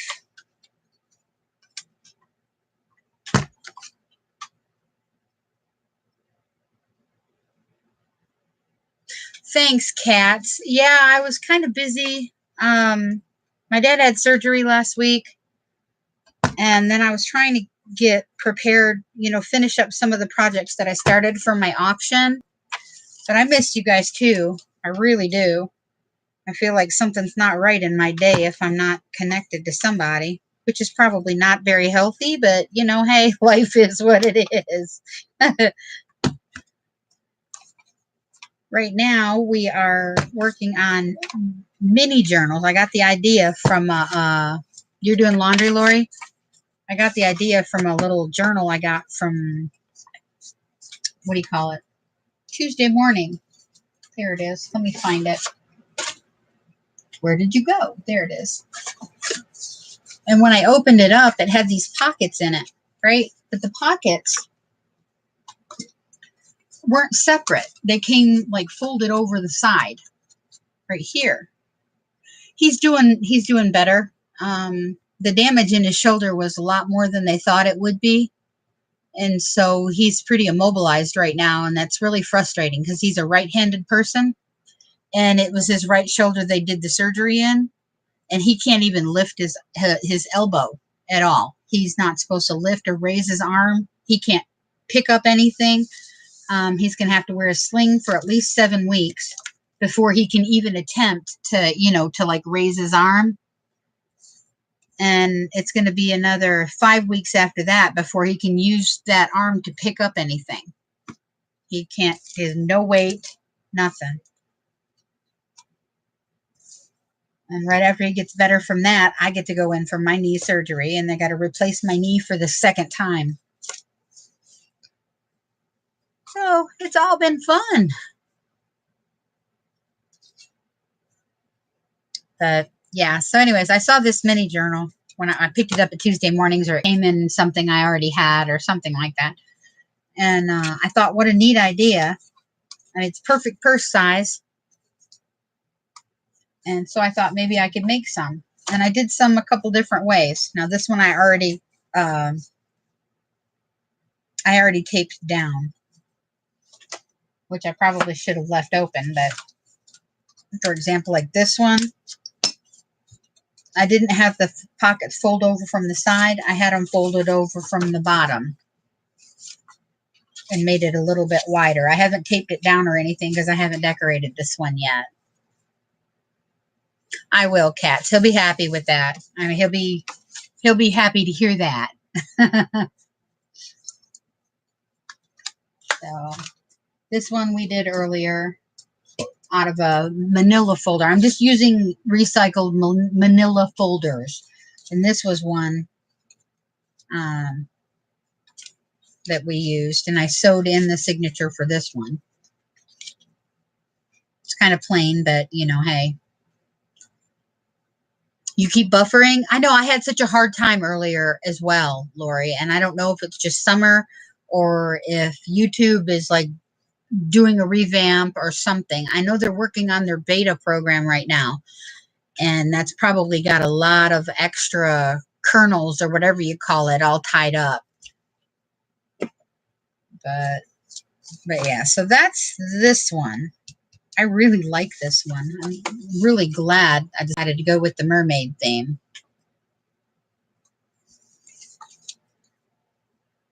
But you're also having problems with your computer, right, Lori?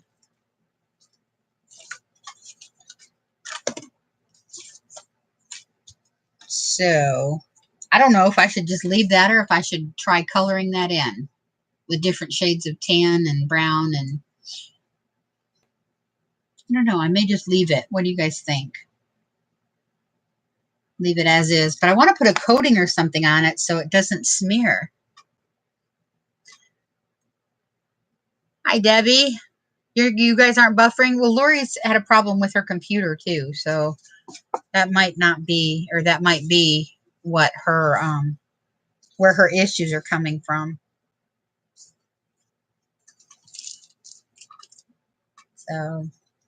But what do you guys think? Should I color that in or should I just coat it and leave it like as is?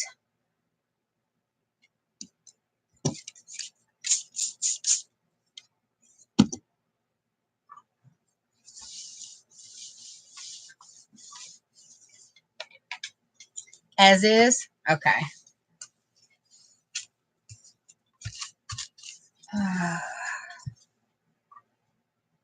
Okay. Now what can I use to coat it with? Probably goofy because I'm having a major brain cramp right now. I don't want to coat it with Mod Podge because I don't want the ink to smear. It's a dye ink. It's not a permanent ink. Leave it. It looks great. Okay. But I want to set it so that nothing will, you know, make it smear or anything. I can put triple thick on it. That's a little bit much, I think, but maybe not. Oh, what about, no, I can't laminate it because I already put the pockets on it. And if I laminate it, then it would cover up the pockets. Can you say D? Oh, wait, here's my envelopes. They just wanted to just decide to show up. Good grief. All right. So we can do it that way with the envelope instead of sewing it. And the envelope kind of matches and kind of doesn't. But this would be perfect to make some beads with, you know, to go with it. Some of those paper beads in matching colors. Hairspray, then coat it.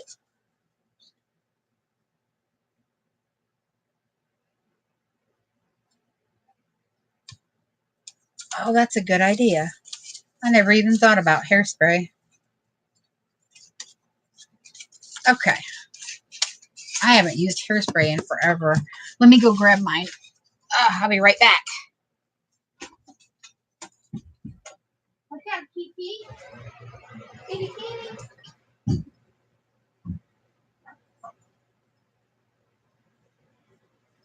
kitty, kitty. You my kitty purry? Yep, that's my cat, Kitty Purry.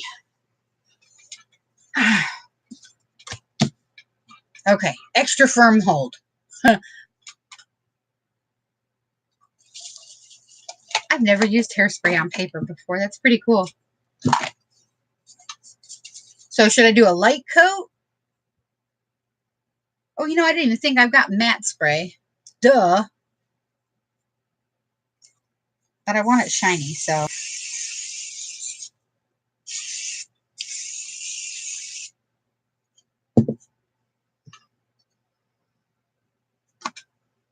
That's kind of cool.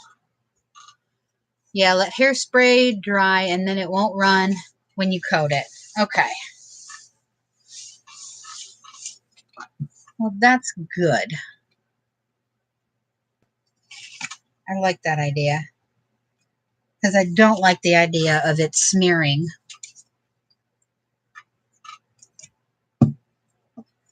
Okay, so we'll let that dry. And we'll do this one. This is a little different.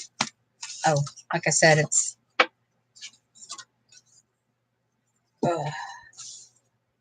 Where's the tape?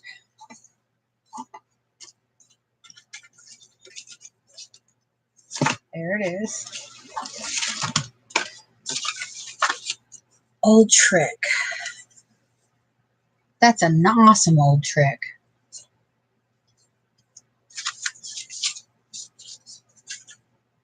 Totally awesome.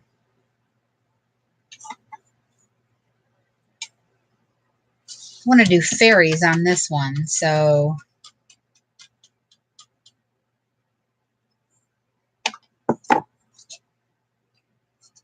Oh, I forgot to do the inside pockets. So I'll wait till that dries and then we'll do the inside pockets.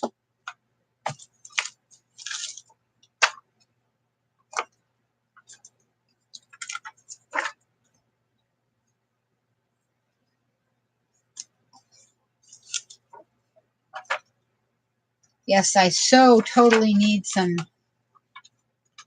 what do you call it? Stamp thingies. Stamp pads. I had something that I could have used, but I have no idea where it's at. So this is what I'm going to get stuck with.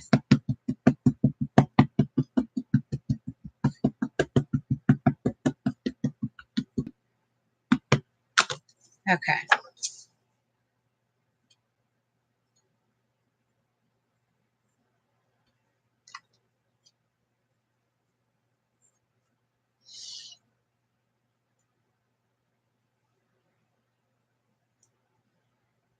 I could use my die cut plates. That would work, do you think? As a stamp block. CD cases. Ooh, that's a good idea.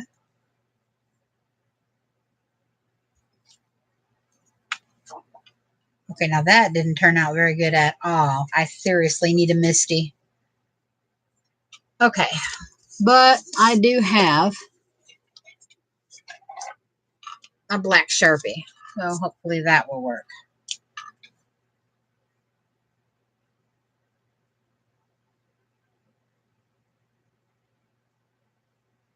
Maybe not, unless I color the whole thing in. Yep, I definitely need to get a stamp pad. So let me see. I've got a stamp or a CD case up here. Steve Miller. Greatest hits. 74 to 78. Until that one's old. Oh. Well. Okay. I don't really want to trash that one. Now let's try it on this one. See if we can get it to work here.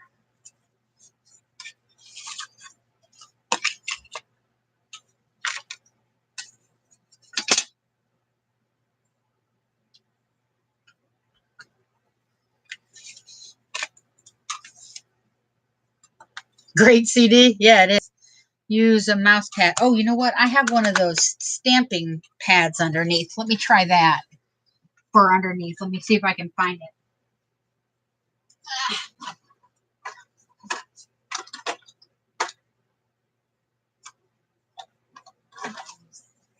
Yeah, see, that's the only stamp pad I have. Oh, and I did want to say, you know, if you ever use that stays on, right, and the ink won't come off, well, that's coming off.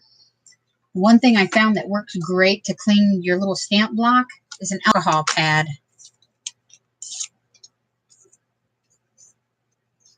I love it. See, look at that. And just pow, it just comes right off. Stays on ink, any permanent sort of based ink that you used on here. Look, it's clean. But that was a little tip that I discovered on accident, actually. So, and I can put it back together. Yes.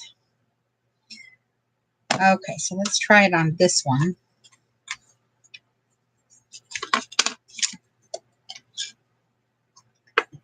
Do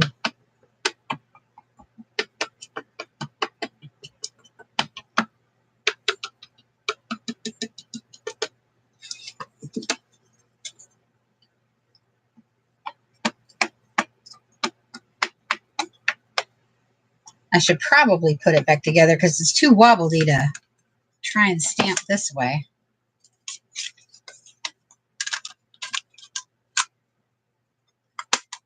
There. Oh, come on. Put that right there.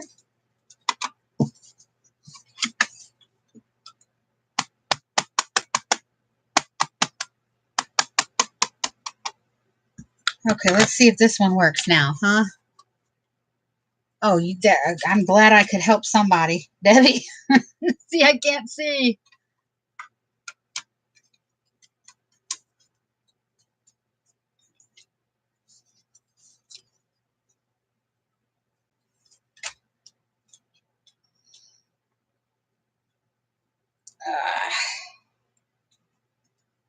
But yeah, I found that alcohol pad thing on accident.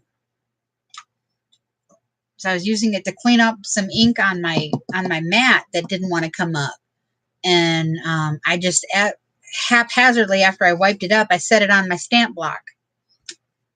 And then when I went to pick up the pad to throw it away, that spot on my stamp block was empty. And I was like, durr!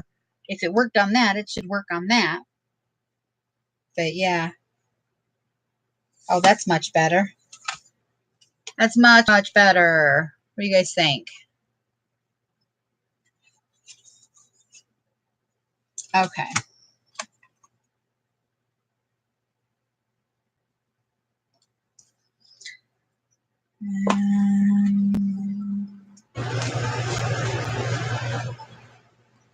So we'll let this one hang also.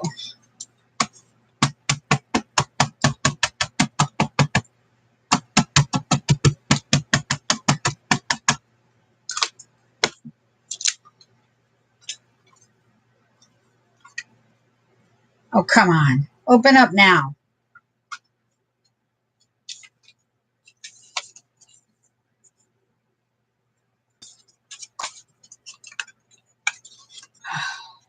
Man.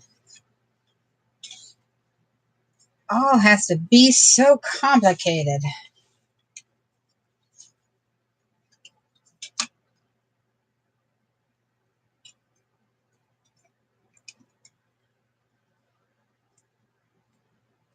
Okay. Now this is just on bare cardboard. I didn't even coat it. I didn't paint it. I didn't nothing. This is just bare cardboard.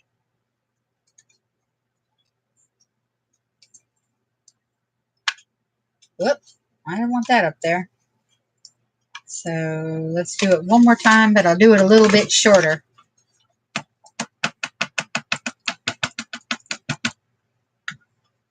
Okay.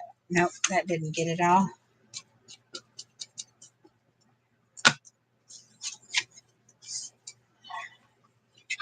And we'll do this one kind of off. Oh.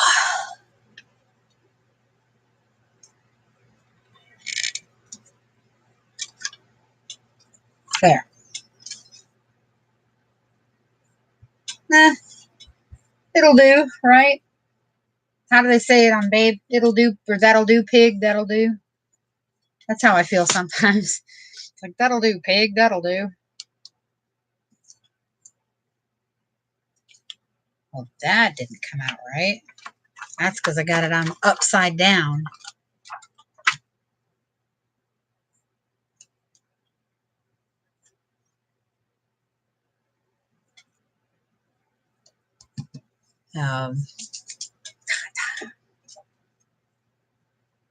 Wonder if that'll fit.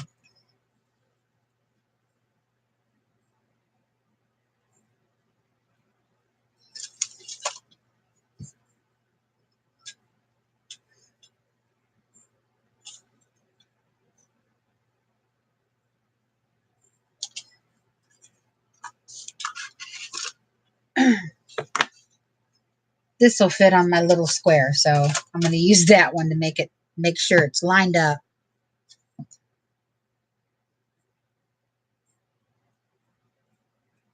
Okay.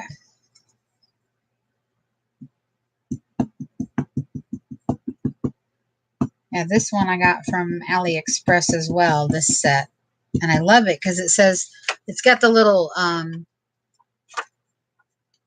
you wipe your stamps off with a baby wipe. I do too most of the time, but if I use it for just like strictly black ink, then I don't mess with it.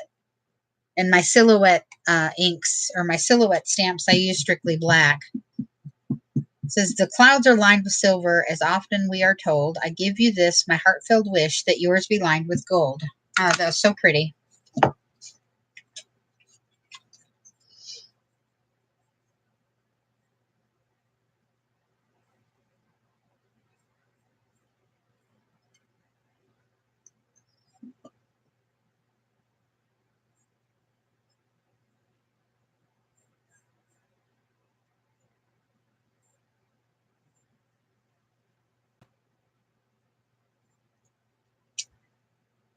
Oh, that came out great.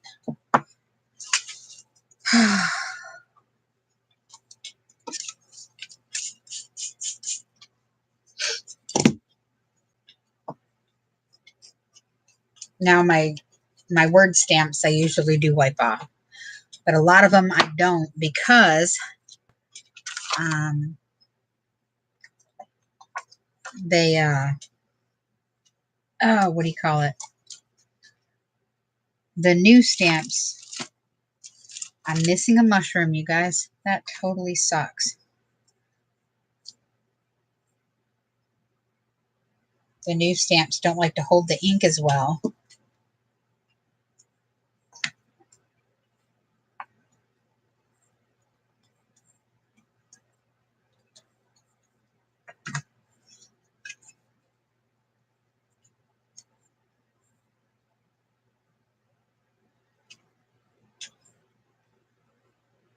You bought it on eBay?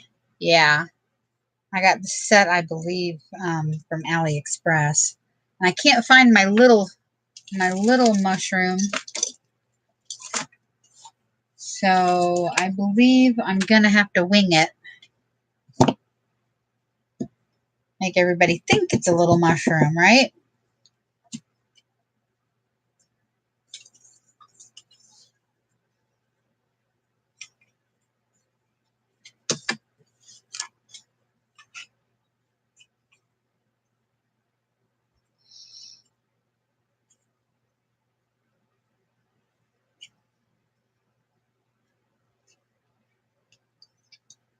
There. Just kind of shorten it.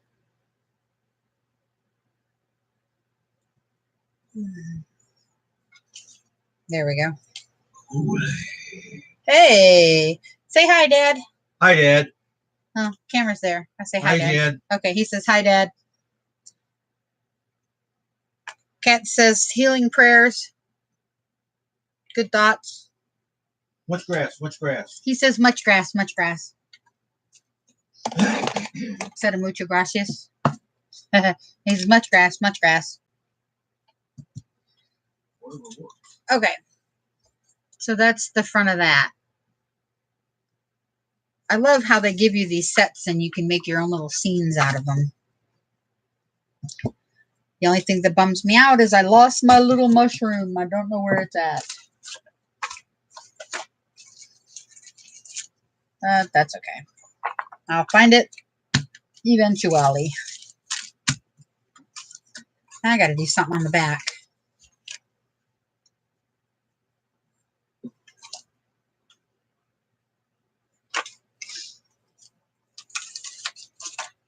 Yeah, that doesn't work. Kind of make it a continuation going around. What do you think? Think that would work?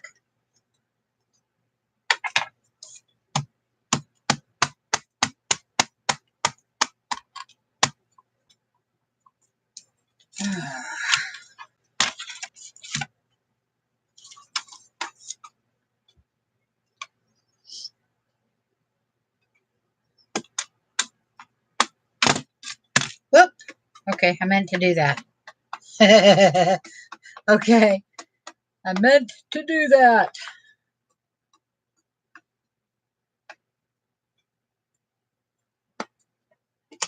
Ouch. Well, doesn't really matter because I'm going to have to move it anyway.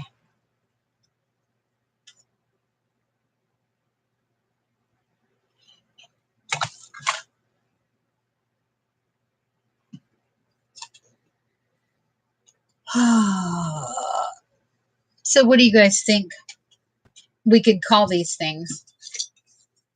That'd be funny to call them pocketbooks, right?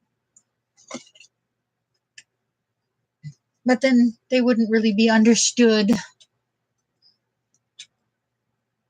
But everybody's got a name for something.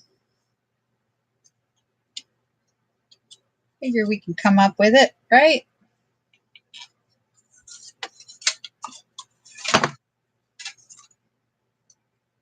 Do that.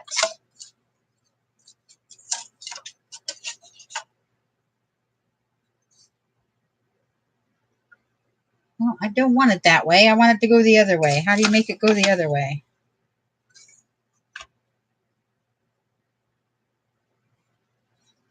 Okay, so maybe we're not going to do that one.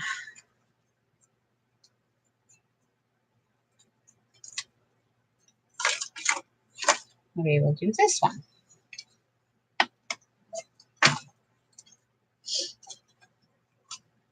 So are we still here, guys? Nobody's saying much.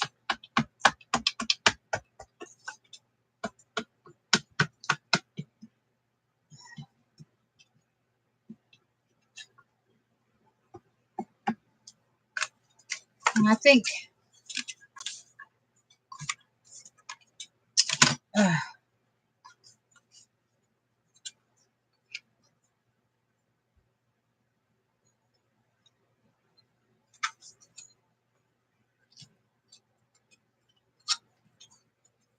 had to reboot. Yeah.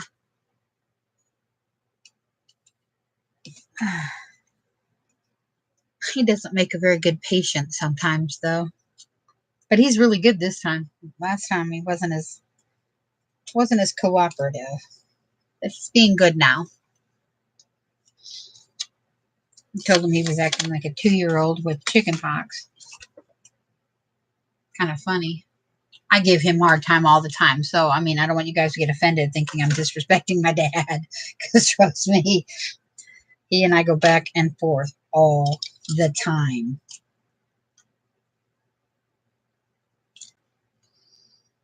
So, I'm just taking my black Sharpie and kind of filling in some of the spots that didn't quite come out all the way. And that's another reason why I like on my silhouette stamps just to use the black. I mean, I know a lot of the inks and stuff out nowadays.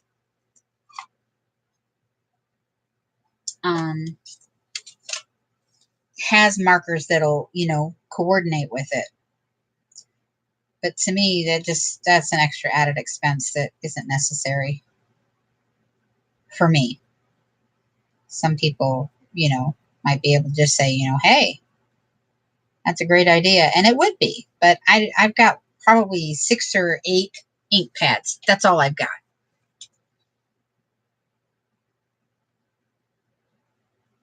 And I figure I can work with what I have.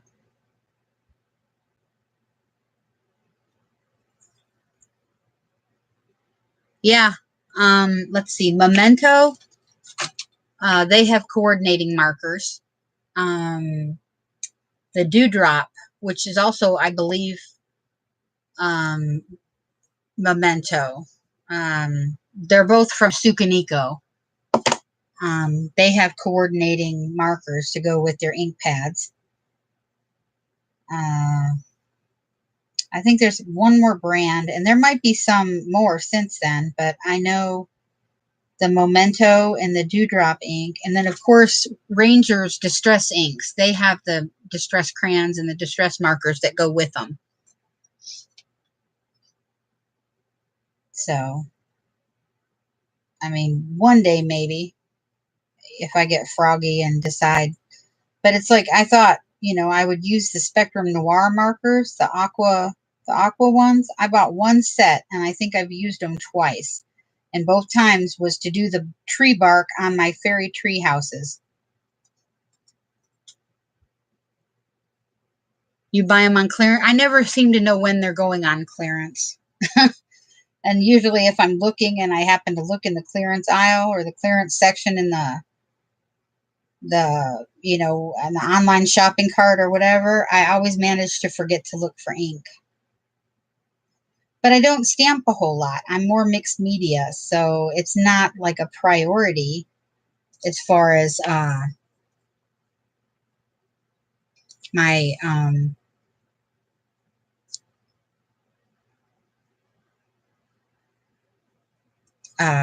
shopping carts go.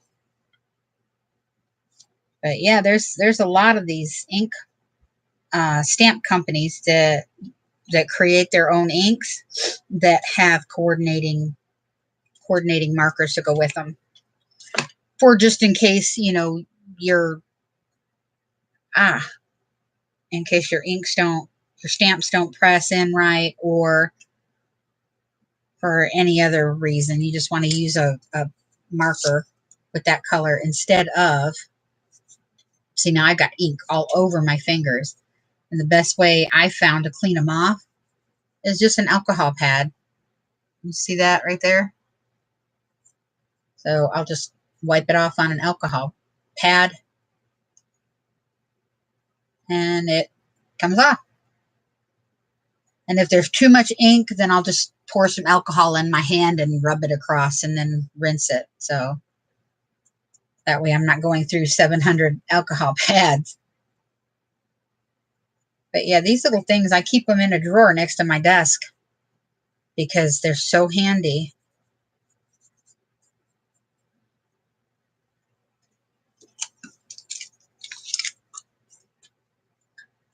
So, okay, so that's dry. We'll let that dry for now. We'll put these out of the way. Oh, and see, I got ink on my desk. And it comes right off. Hand sanitizer. I've tried using hand sanitizer, and maybe the ones we have doesn't have enough alcohol in them, but they don't seem to work as well as straight alcohol does for me anyway. Ouch.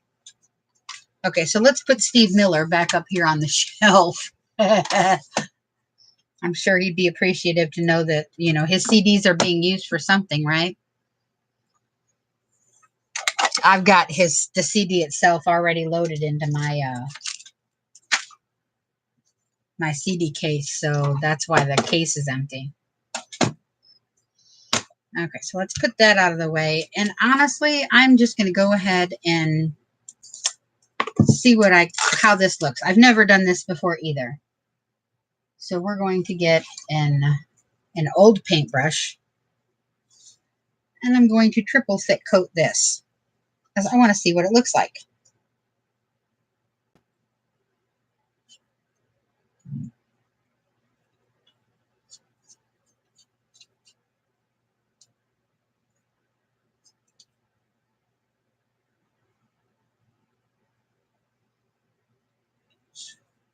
Should be interesting. Yeah, that's what I thought. Me too. Never done it like this before, so figure how you can learn if you don't try new things. And I like the idea of leaving this plain. But then I also like the idea of being able to protect it as well.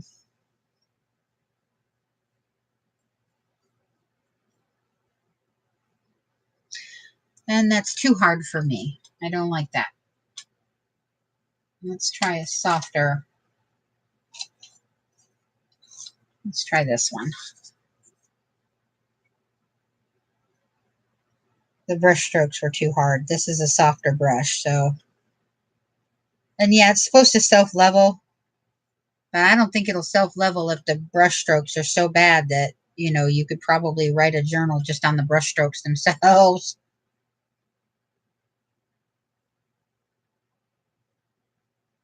So let's see how that works. And we'll do the back. I'm wondering if this will also give it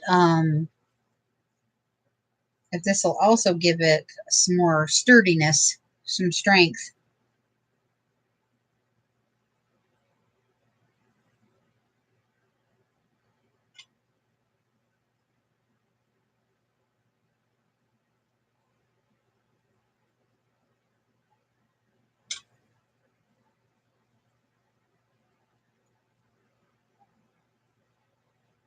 There we go.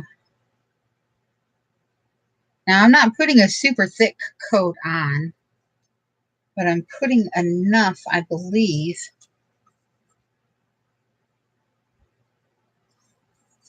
that it'll hold it. I hope.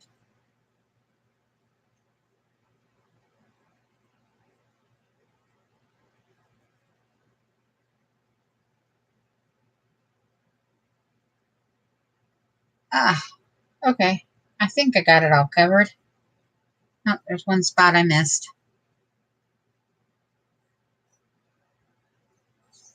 Ah, no, don't go upside down. Dang nabbit. Just got my fingerprints in it.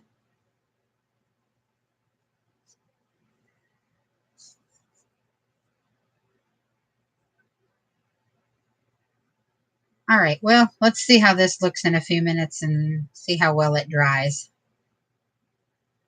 What do you guys think? It should open and close. I didn't put a whole, like I said, I didn't put a whole lot on it. And I haven't even done the inside, so I just hope it comes off the paintbrushes. This stuff is really, really thick. I guess that's why they call it triple thick. Duh. So, alrighty.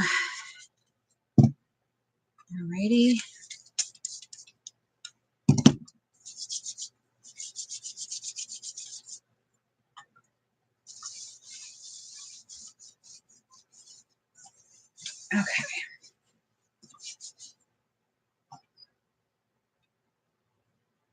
Now I think I'm going to have to get a baby wipe because some of that stuff I got on the desk.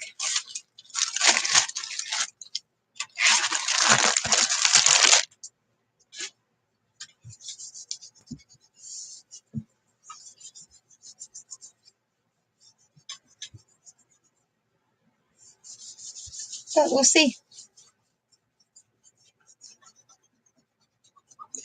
So, how many of you have had all your children move out and your grandchildren move away, and now it feels like you're stuck on an island in the middle of the ocean and there's nobody around? That's how I feel right now. The kids are all gone and I'm all, I don't know, missing them, I guess. Okay. So while that one's drying, I think we're about done on this side.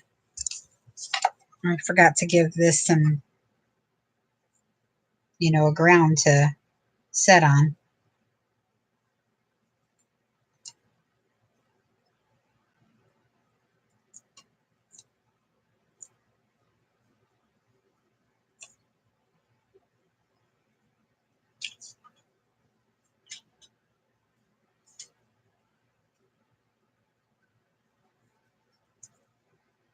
Okay.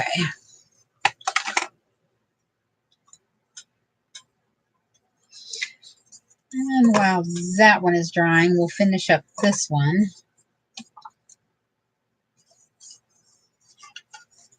Now for these two, or this one, because I made a small binding, what I did was I made 2 little bitty signatures with it. It honestly, as soon as I put it in there, it probably won't take long to dry at all.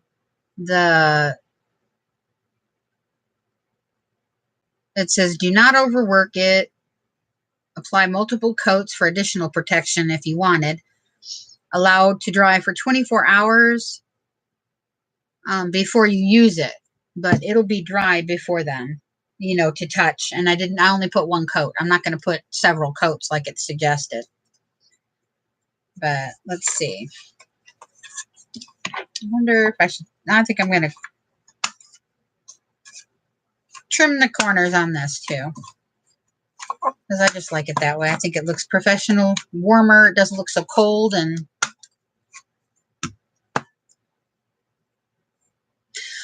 yeah, Sherry, I grew up, well, I did grew up. Yeah, I grew up raising my kids. Technically, yeah. Because they've been my whole life. And now that they're not here, I don't know what to do with that life. So I started crafting thinking, you know, hey, this will probably help. And it does help. It really does. But at the same time, every time I go to make something, I'm thinking, okay, I wonder if Brooke will like this, or Rachel will like this one, or I wonder if Steven's wife, Laura, will like this. And so it's like all my crafting thoughts are focused on my kids as well. I think they're afraid to come over sometimes because they're afraid I'll drag them into my craft room and say, hey, look what I made you this time. And they're just too polite to say, no, Mom, we don't like it. But now they're all out of state, so. Oops. Well, that wasn't good. Guess it might be time to empty it.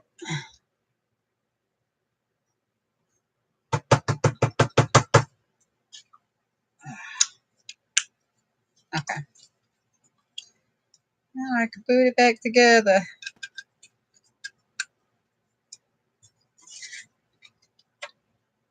But yeah, I really, you know, I don't know how to look at life without my children. Because they've always been what has defined, you know, who and what and everything else about my life at any given time.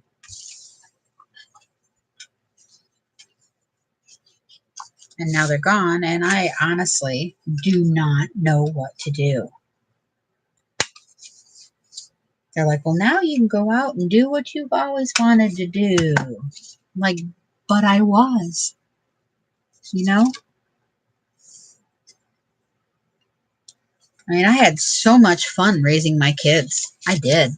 I was talking to Angela Rossetti on the phone the other day, and we were talking about it. And, you know, I always raised my kids to be respectful, but speak your mind and don't let people walk on you. All right. Well, I guess I should have tempered that with, you know, speak your mind, but be respectful when you speak your mind. And I was telling her about some of the stories about my kids when they were in school. Now, my oldest Her name is Brooke. She's a character. I will tell you that. She was a very difficult teenager. um, I think she was the reason they based the phrase mothers of teenagers now know why animals eat their young. Yeah. Um, but she was definitely a creative teenager. Very, very precocious, very outspoken. And she just had a way about her that got her in trouble all the time because of her mouth. Now, her choir teacher and her did not get along.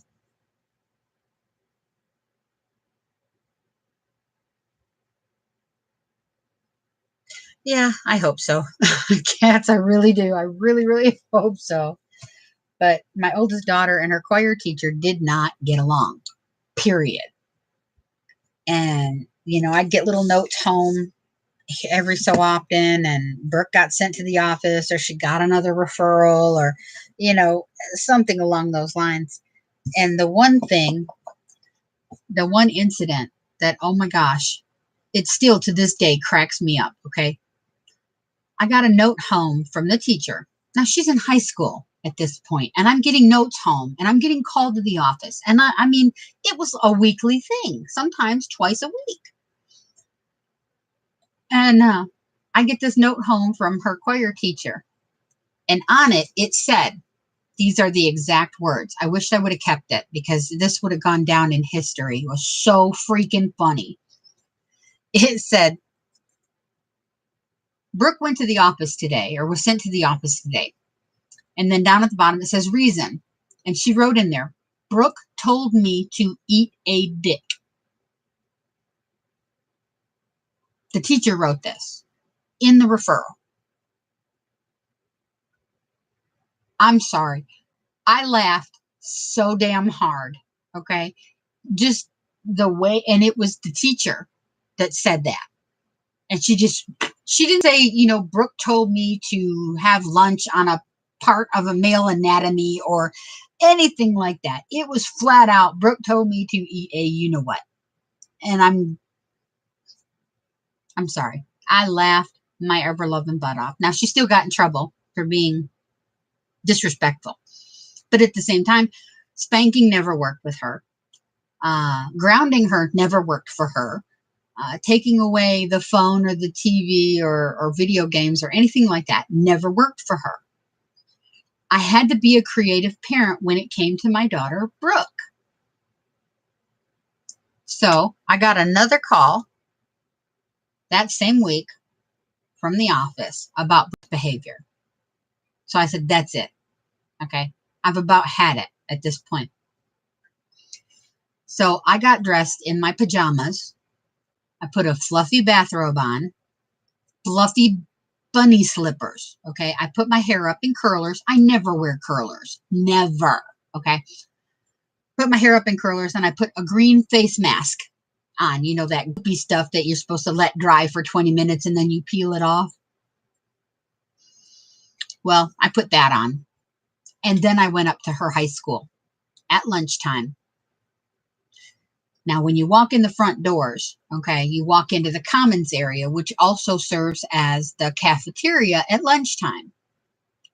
So I made sure I went during her lunch period. There were 3. I walked in the front door yelling at the top of my lungs for her name. Brooke Maynard. Oh, yeah. The secretary saw me coming. She went hiding. The counselor had to come out and deal with me.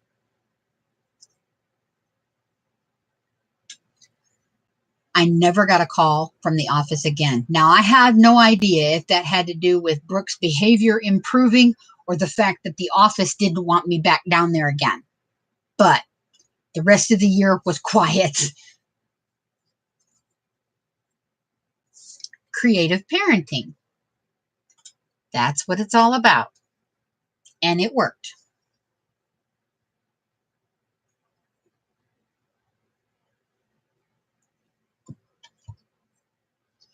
Oh, yeah. And she'll tell you to this day, Mom, I still can't believe you did that. I still can't believe you did that. See, it's not quite dry yet, but it's still folding.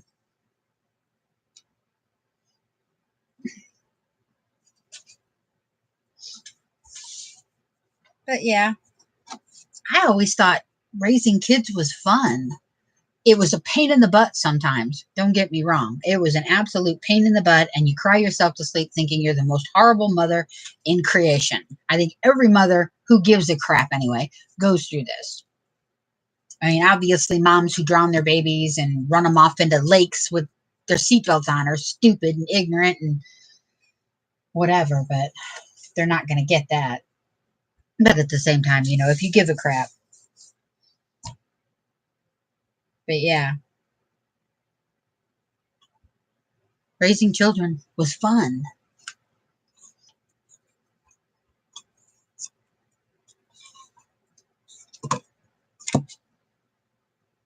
Now, what do I do with this?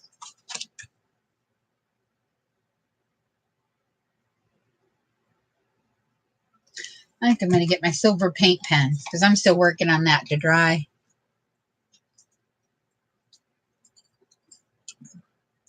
This is brand new. Also got this from AliExpress. Silver paint pen. And nobody said a word about, what are you doing, you silly cat? You can't fit back there. You're too fat.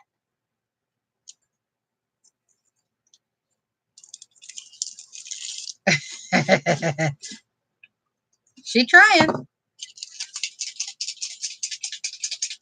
My son gave me one of their cats before they left for Texas. And her name is Kitty Purry. And, oh, she's fat. I've had her for a little over a month now. And she's lost 4 pounds. And she's getting better.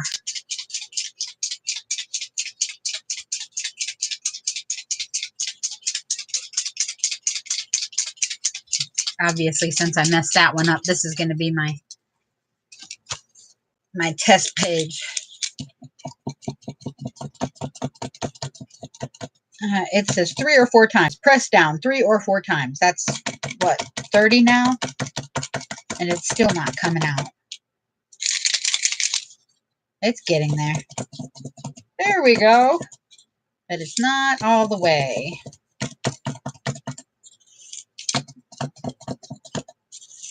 Okay, there we go. Now it is.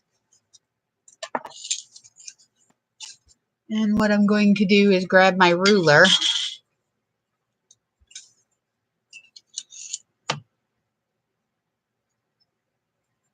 I found this little trick made things go so much nicer as using a ruler and blocking out, where you don't want the ink.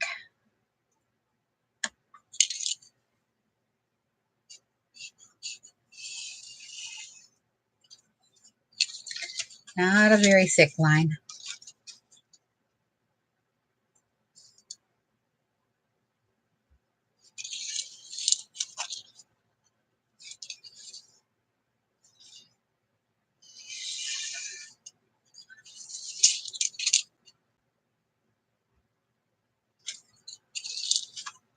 But I thought the outline would be cool because it says the clouds are lined with silver, as often we are told. Yeah, so I thought that would be a neat idea.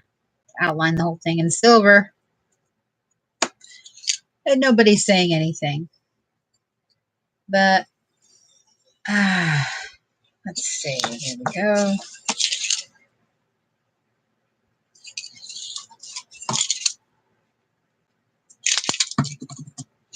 All right.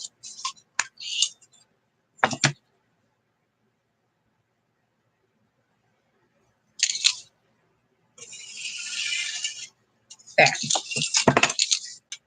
And I'll just go around the curve. Where's the lid?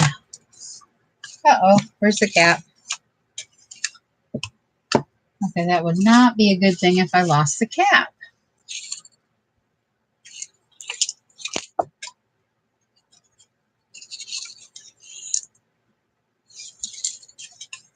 See, how does that look?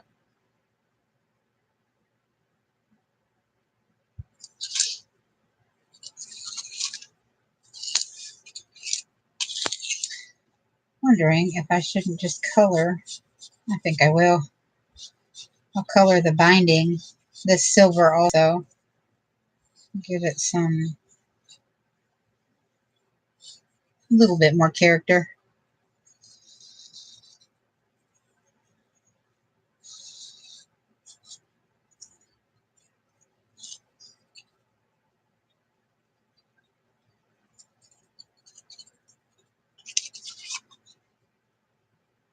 There we go.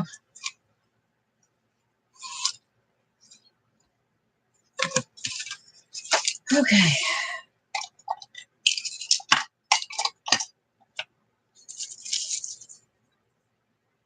You think so?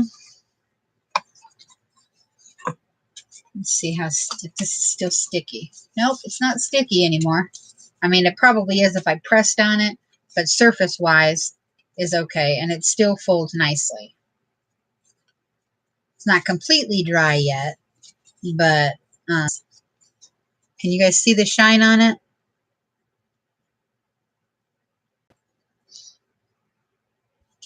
I think once it's done, totally drying all the way. Yeah, see, I can press in and it'll give me a fingerprint.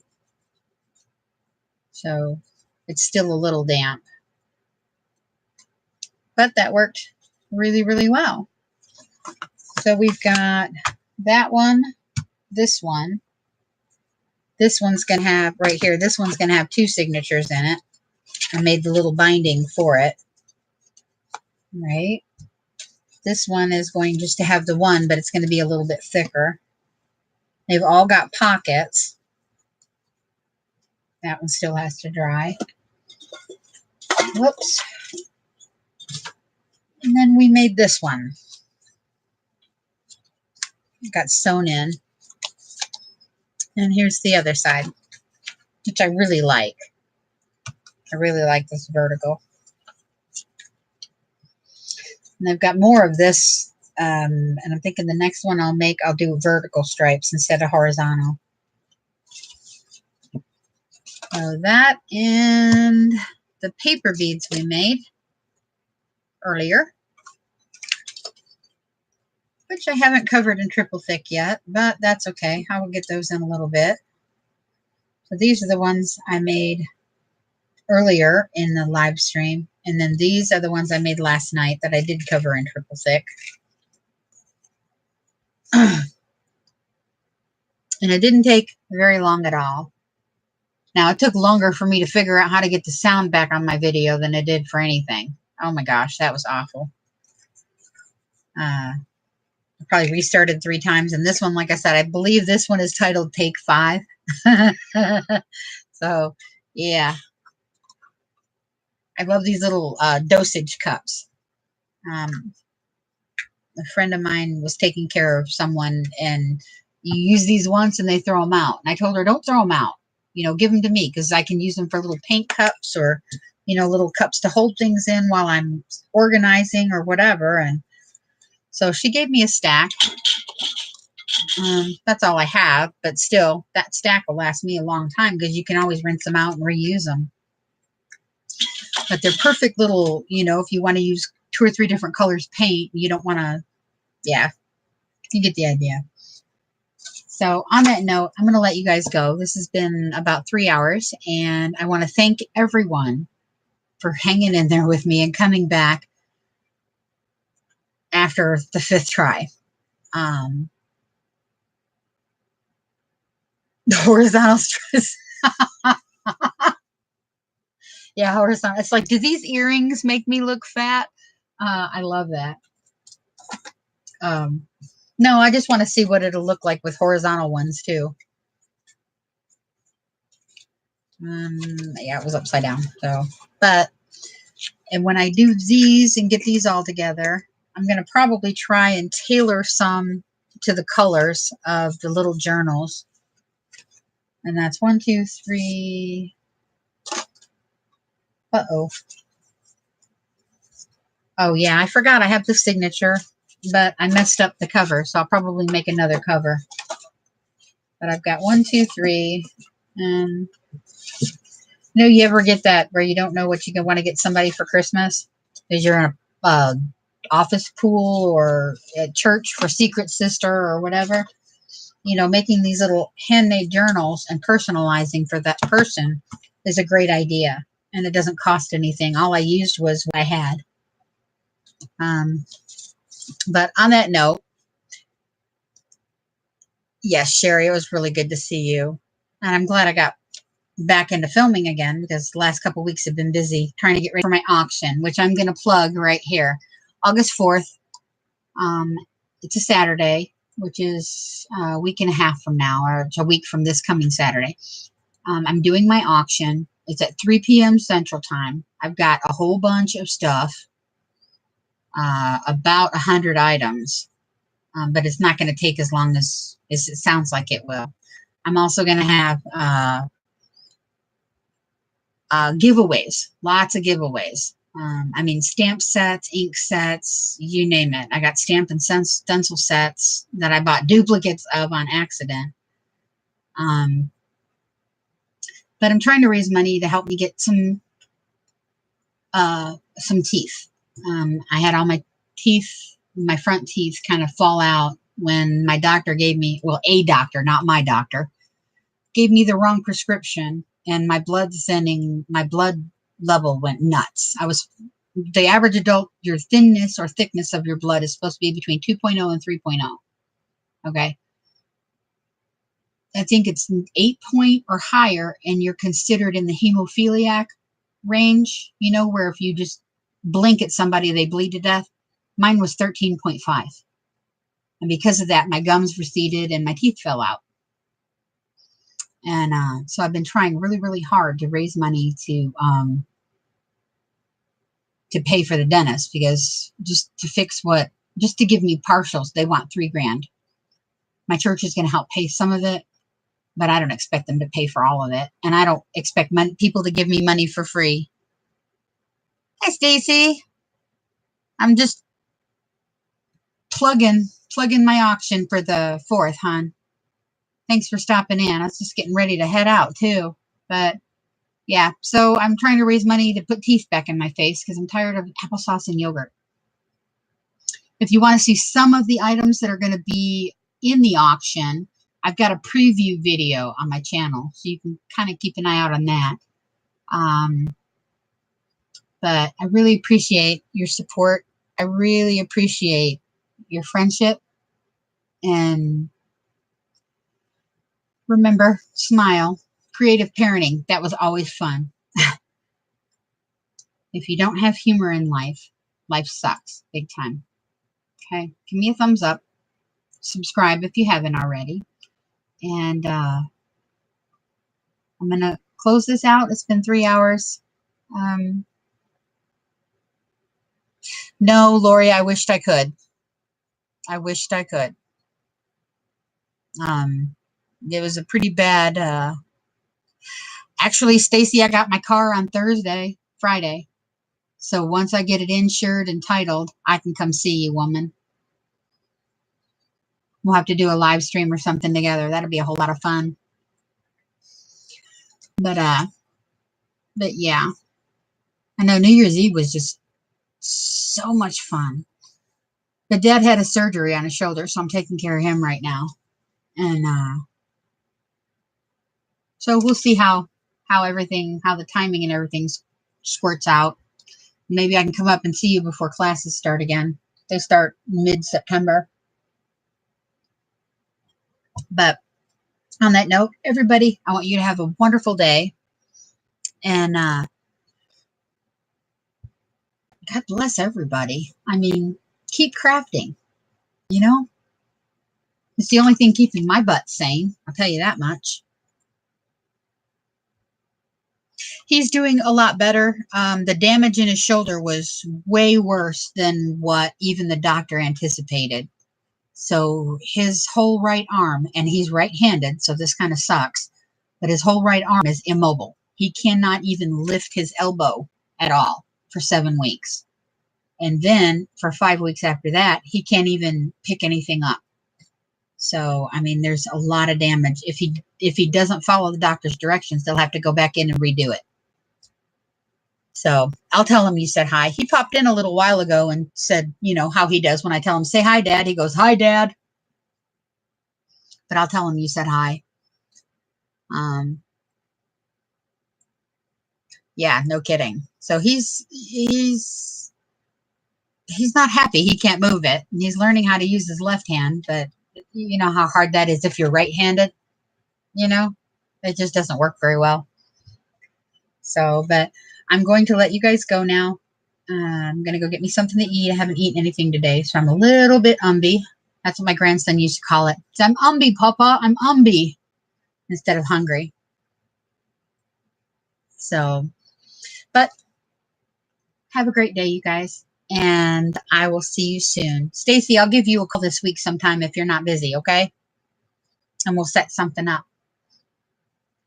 But, all right, everybody, have a wonderful day again, probably for the 15th time. And thank you. Thank you, everybody. I hope to see you on Saturday, August 4th for my auction. Like I said, lots of free giveaways. Oh, and I forgot. Dad's doing live entertainment. I forgot to give you guys that information. Okay. Live entertainment. That's going to be hilarious. Trust me. And you have a great day too, hon. I loved watching you and Paul. That was great. Thanks, Sherry. And I'll see you guys later. Bye.